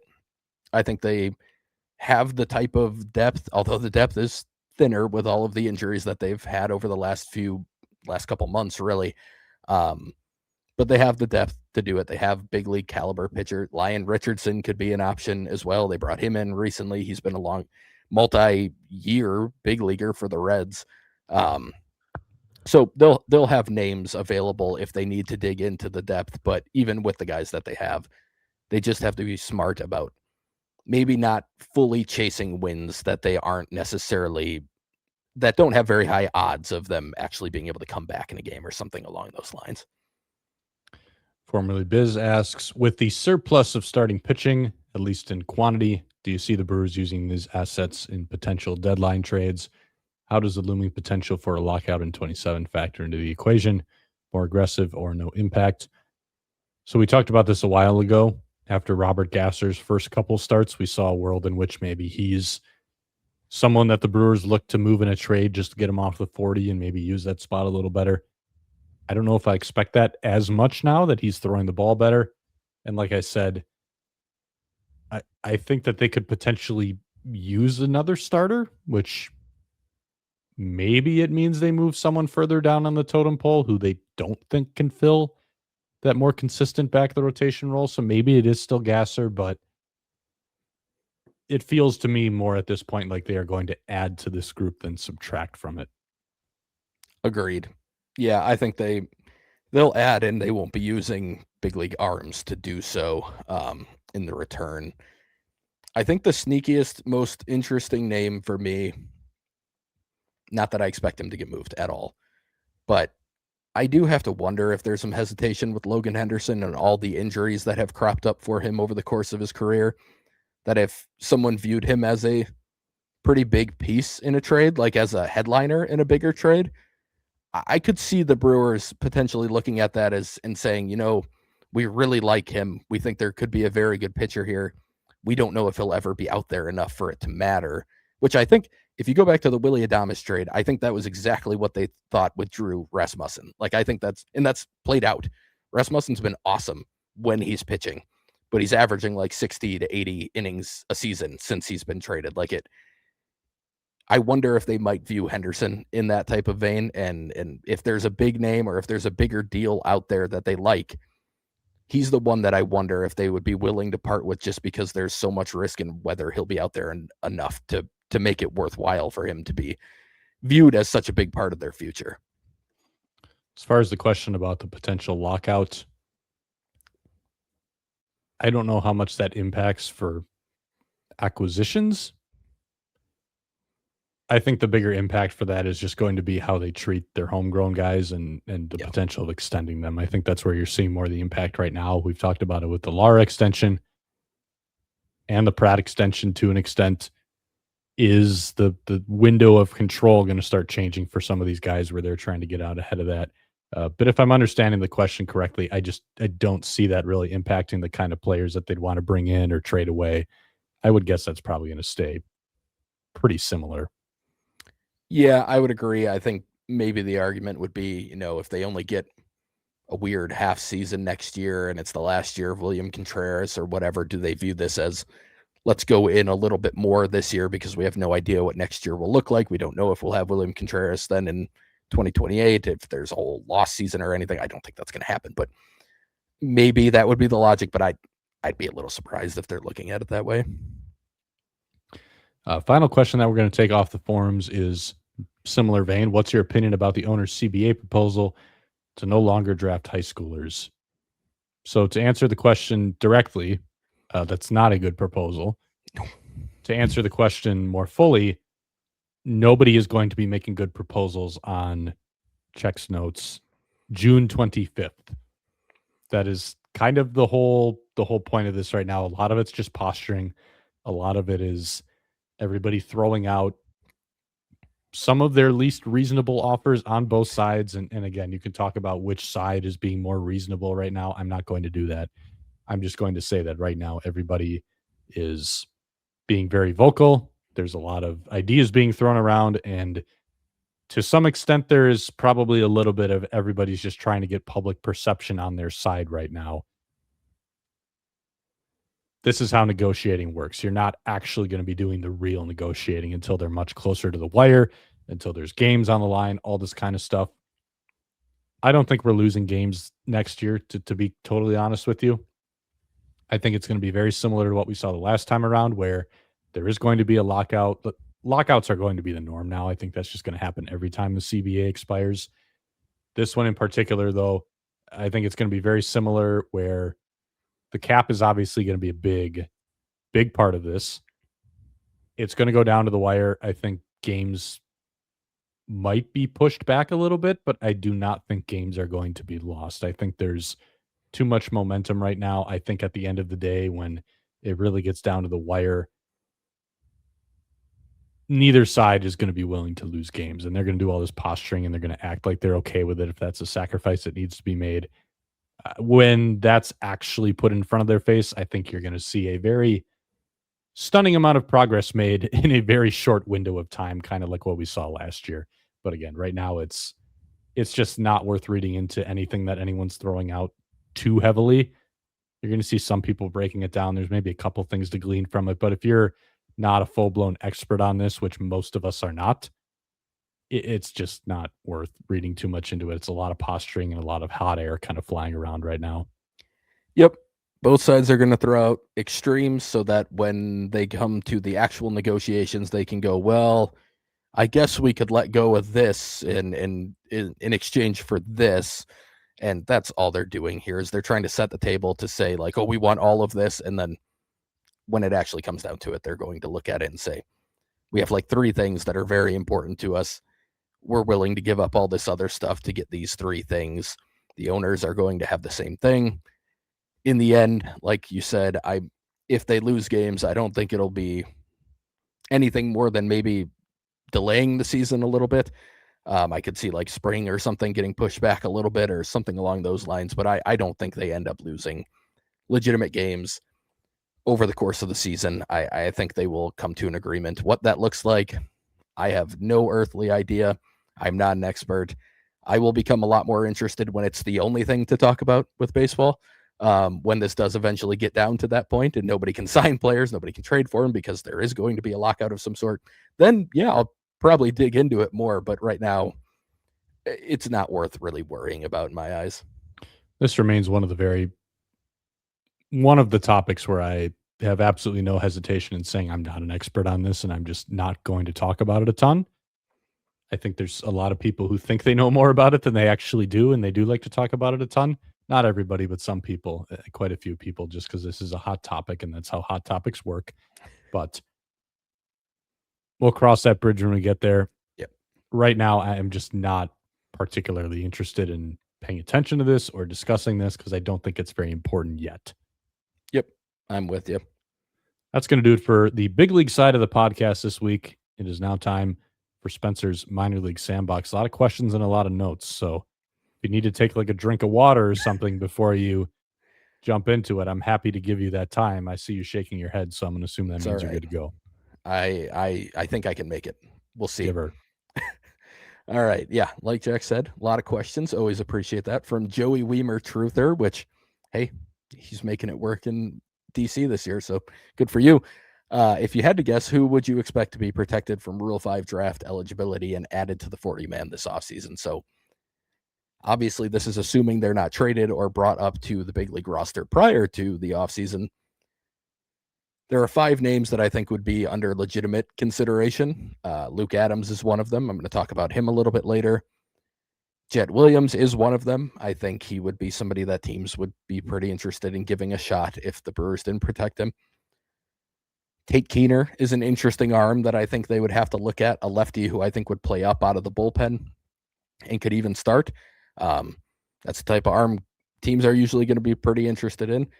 Cameron Wagoner is a guy I've talked about a little bit, but he's touching 100, throwing a nasty slider at 90 miles per hour in Double-A. He's dominating Double-A right now. He should be in Triple-A soon.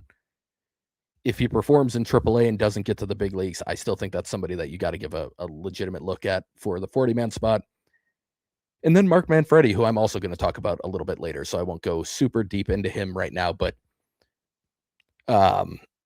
yeah, I think there's a pretty good chance that at least one of these guys gets traded before this deadline. I think it just makes sense that one of these guys at least would be on the move.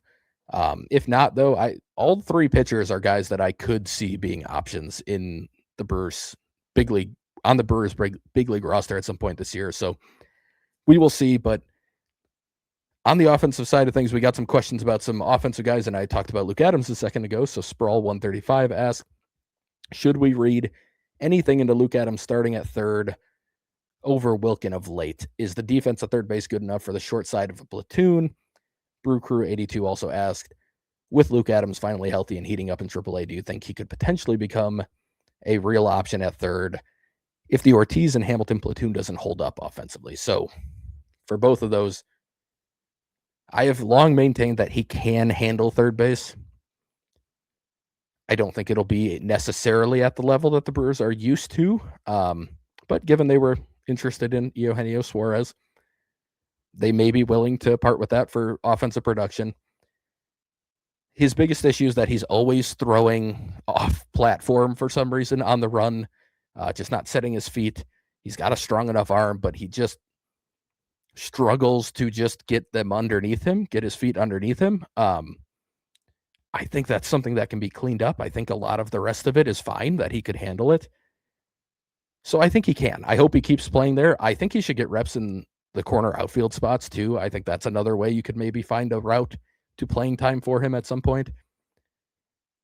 But I think those are his best paths. I don't really think he's ever likely to be like your main first baseman, but he could be an option at first while also handling some third, handling some corner outfield. He had a 3-homer game on Sunday. His season-long stats in AAA, he's got a 942 OPS, a 147 WRC plus, 9 homers. It's a 12.5% walk rate. He's also getting hit at like a 10% rate. He still gets hit by an insane amount of pitches and an 18% strikeout rate. So He gets on base a ton. He hits for some power. He's a pretty good athlete for his size. I think there's a potential big leaguer here. It's still very weird. The whole profile, he does not swing the bat. It's like a 50% swing rate on zone pitches, which I think he's going to have to be more aggressive on that. But it's such a fascinating profile that has continued to work at every single level. He just keeps getting better at every level. Like, I don't know.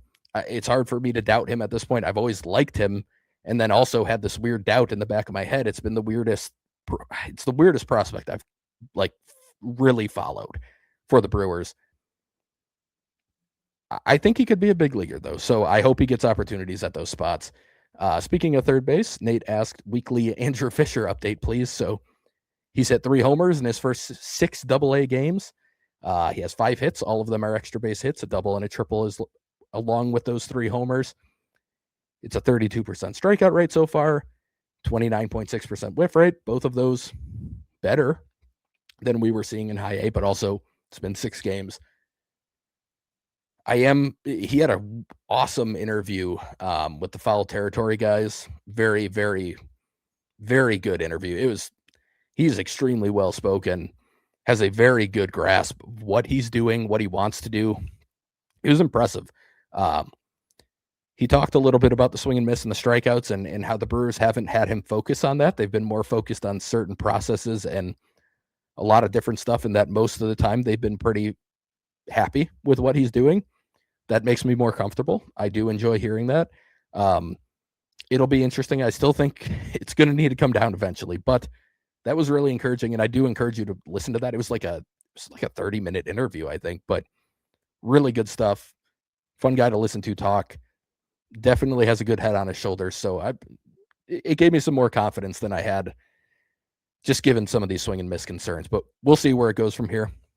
Sprawl 135 asked, stolen bases are typically a pitcher stat, and K-Row is throwing out 18%, but he's given up 82 stolen bases in 43 games, while Ramon Rodriguez has only given up 30 steals in 31 games with the same staff. How concerned should we be? I think a little. Every time I have timed out his throws, they've been in like the 1.9 or lower or a little bit higher range, like every time. So I don't think the pop time's like a huge issue. They haven't been super far offline in most cases. Like I think teams might be testing him more because they think they can steal against his arm more consistently. And Ramon Rodriguez has a good arm. So he throws the ball really well. I like Ramon Rodriguez. I think he could be a backup in the big leagues at some point. But I think it's fair to have a little concern. Teams are running much more when he's behind the plate, and I don't think it's necessarily a coincidence. Offensively, though, K-Row has had a pretty good stretch here. He's been way underperforming his expected metrics all season. But this last week, 1328 OPS. He had 2 homers, a double, and a triple. He's hitting the ball really hard. The whiffs have come down a ton since the beginning of the season. They're in a pretty good spot now. It's a well-rounded offensive profile at this point. I think he could hit at the big league level. The throwing is probably the biggest concern, and I wish I had access to StatCast data for his throws in AAA, but from what I'm timing, and I check if the camera flip is, reasonable, because I think there's always maybe a little delay or something on that, but it always looks pretty good. They've been pretty good pop times. They've been solid enough to throw guys out, so I think he'll be okay. I really do. But we can move into some other players here. ACL standouts so far. So Braylon Antonez, he's up to an 878 OPS now, 110 WRC plus. He has 7 homers now. This last week, he had 3 homers.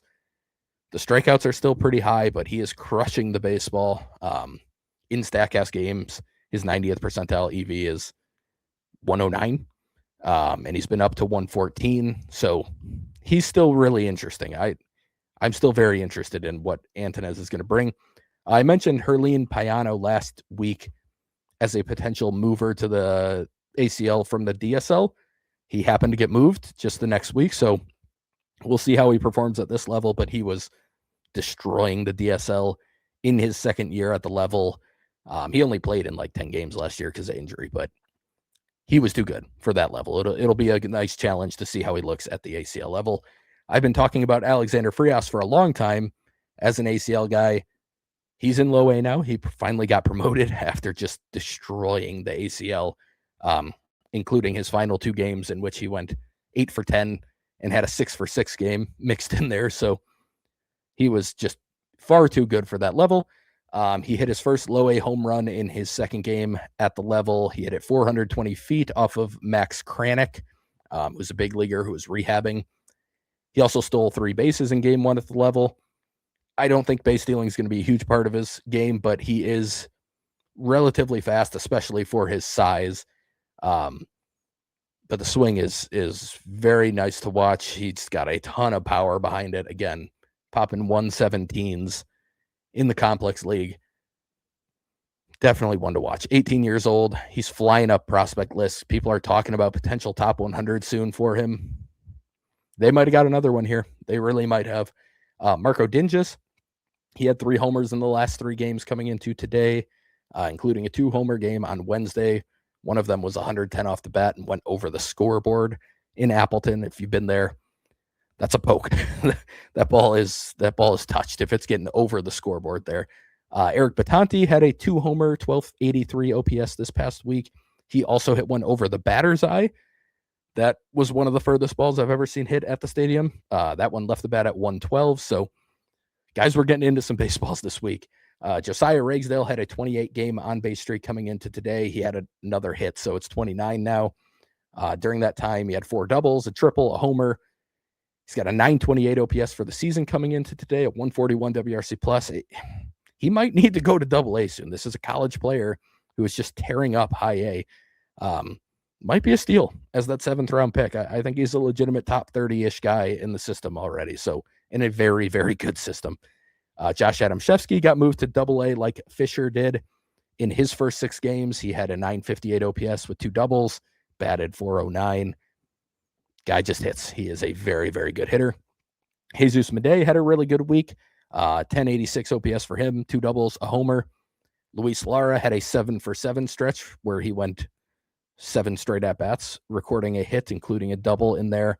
He had more walks than strikeouts the last week. The numbers have come down a bit, but that was always expected. He was way outperforming a lot of the peripherals. He still looks like a guy who can add some value to a big league roster whenever they're ready for him. On the pitching side of things, I keep mentioning Luis Aguayo, but he keeps pitching well, and he's a name that I knew pretty well from the international class last year. Coming off Tommy John, still being built up, but he had 2 more appearances this week. He went 4 innings between the 2. He gave up 2 hits, no walks, and struck out 6. Again, low 90s fastball, high spin, big breaking ball with a really good changeup. Might be a guy that comes stateside at some point this year too, just given how they gave him a decent bonus. He just missed a season, and while they're building him up, he probably stays there, and I could see him coming to the complex league once he is fully ready to go. Alexander Mercedes is my favorite pitcher from this most recent class of international signings. His most recent start, he went 4 innings, 4 hits, 2 earned runs. He didn't walk anybody. He struck out 5. Posted some video on Instagram. He was sitting 92 to 94 in the video. His curveball is in the 79 to 80 mile per hour range. He had lefties just completely falling out of the box against the curveball.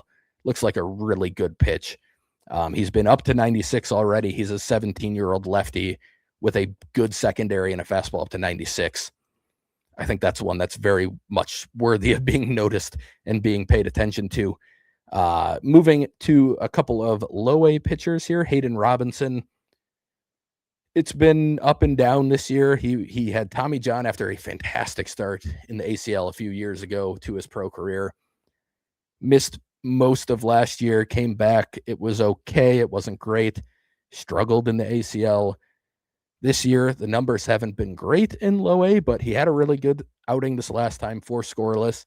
Didn't walk anybody, struck out 4, gave up 5 hits. It's a great changeup, like a really, really good changeup. Has some of like the Logan Henderson type qualities to it.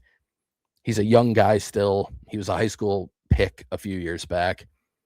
Still one to keep an eye on if he starts to stack some outings here. Joey Broughton, His last 2 outings, I talked about him a couple episodes ago, but he has gone 5 innings, 5 hits, no earned, 1 walk, and 7 strikeouts in those 2 outings. Another guy who, coming off Tommy John, was a high school pick in the 2024 draft, missed all of 2025, making his pro debut this year. Did well in the ACL. Interesting stuff. I think he's going to need to see the velo go up, but already still getting around 20 inches of induced vertical break, even though he was sitting in like that 87 to 89 mile per hour range on the fastball. Big breaking ball. He spun it more in high school. I'm wondering if the further he gets removed from Tommy John and the harder he starts throwing, if we see some of the spin rates get back to where they were in high school. But changeups look good from the left side as well. Interesting name, Joey Broughton. Braylon Owens, he went 5 scoreless in his last outing. I watched all of that game on Tuesday. He struck out 8. He only allowed 1 walk, or he only walked 1 batter, and he hit 1 as well. And then he gave up 2 hits. The fastball is only up to like 94, 95, but it's got good carry. He throws a ton of cutters that might be sliders. I think they're sliders. They're getting classified as cutters. But I think they're sliders, and they're good ones. A big curveball. He's got a changeup. He's got a sinker. He's got a deep mix. He was a $10,000 signing out of the 10th round last year. I think they might have found a pretty interesting pitcher. He has been very, very good at the high A level already. One of the only pitchers at the high A level for the Brewers who have been performing really well all season. So he could be a double A candidate at some point. Obviously, he was a senior sign, so he's a bit older, but it's been really good. Wandy Torres, we've talked about before. Jack saw him in spring. There are interesting qualities here. He has been very up and down this year. Last outing, though, 5 2/3 scoreless. He struck out 8, didn't walk anybody, only allowed 5 hits during that time. He's been settling in. There was one really rough outing mixed in, but there have been a lot more good outings of late. I still think if they moved him to the pen, you might see him start to move quicker, but I also get there's a deep enough mix to try the starting thing right now. Jaden Dubanowitz also had a really good start in high A his last time out. 5 innings, 1 earned run, 6 hits, no walks, 6 strikeouts. Again, he's been up to 98, showing really good secondaries. And then our one AAA pitcher we'll talk about is Mark Manfredi. I mentioned him earlier as a potential 40-man ad to avoid Rule 5 eligibility. In AAA, he's got a whiff rate of 29% overall. The strikeout rate is 31%. The walk rate's only 7%. He is mixing the four seam, the slider, the sweeper, the changeup. All of them have been mixed pretty well. All of them are getting quite a bit of swing and miss. I like Mark Manfredi. I think this is a really interesting arm. It's a pretty low slot. He gets pretty good carry given the low slot on the four seam, and it gets a lot of swing and miss. He's been getting a ton of grounders in AAA. I don't really expect that to be his game, just given the pitch shapes and what he throws, but the slider and changeup do get some grounders. But I just think this is a pretty solid 4-pitch mix that he's got here from a low, tough slot from the left side. He's got counters for righties and lefties. He's been up to 98 in the minors. I think he's been more, well, he has been more 94 to 95 in AAA. It touched 97, I believe, once, but it's a really interesting arm. And if they end up needing a lefty at some point this year with Fitzpatrick out and Hall being injured and not knowing what you'll get from Koenig, and Drowan might be in the rotation, another injury or something like that, he could be an option. I think he could be a big league arm. So it's been really good. He's been fantastic since he got to AAA. He was very solid in AA as well, other than like there was a 1-week stretch where he struggled a bit. But Mark Manfredi, I think that's a name people should know and keep an eye on as a potential big leaguer. But that's all we got. I'd like to see some Mark Manfredi hype at the end of the sandbox. That makes me happy. I know you were pretty interested when you saw him down in spring. I was, yeah. Well, I had heard the name before, but I'd never really watched him pitch. So he was throwing in like one of those sim games when I was down there. So it's interesting stuff. It's deceptive. Mm-hmm. That's going to do it for us on this week's edition of the Brewer Fanatic Podcast. As usual, you can expect to hear from us again next Friday. Until then, tip of the cap to anyone who spent the last hour 45, hour 50 listening to all of our baseball musings. There was a lot this week. Maybe we'll try to tone it down next week a little bit, but we'll cross that bridge when we get there, like I said, with the CBA negotiations. In the meantime, thank you for listening.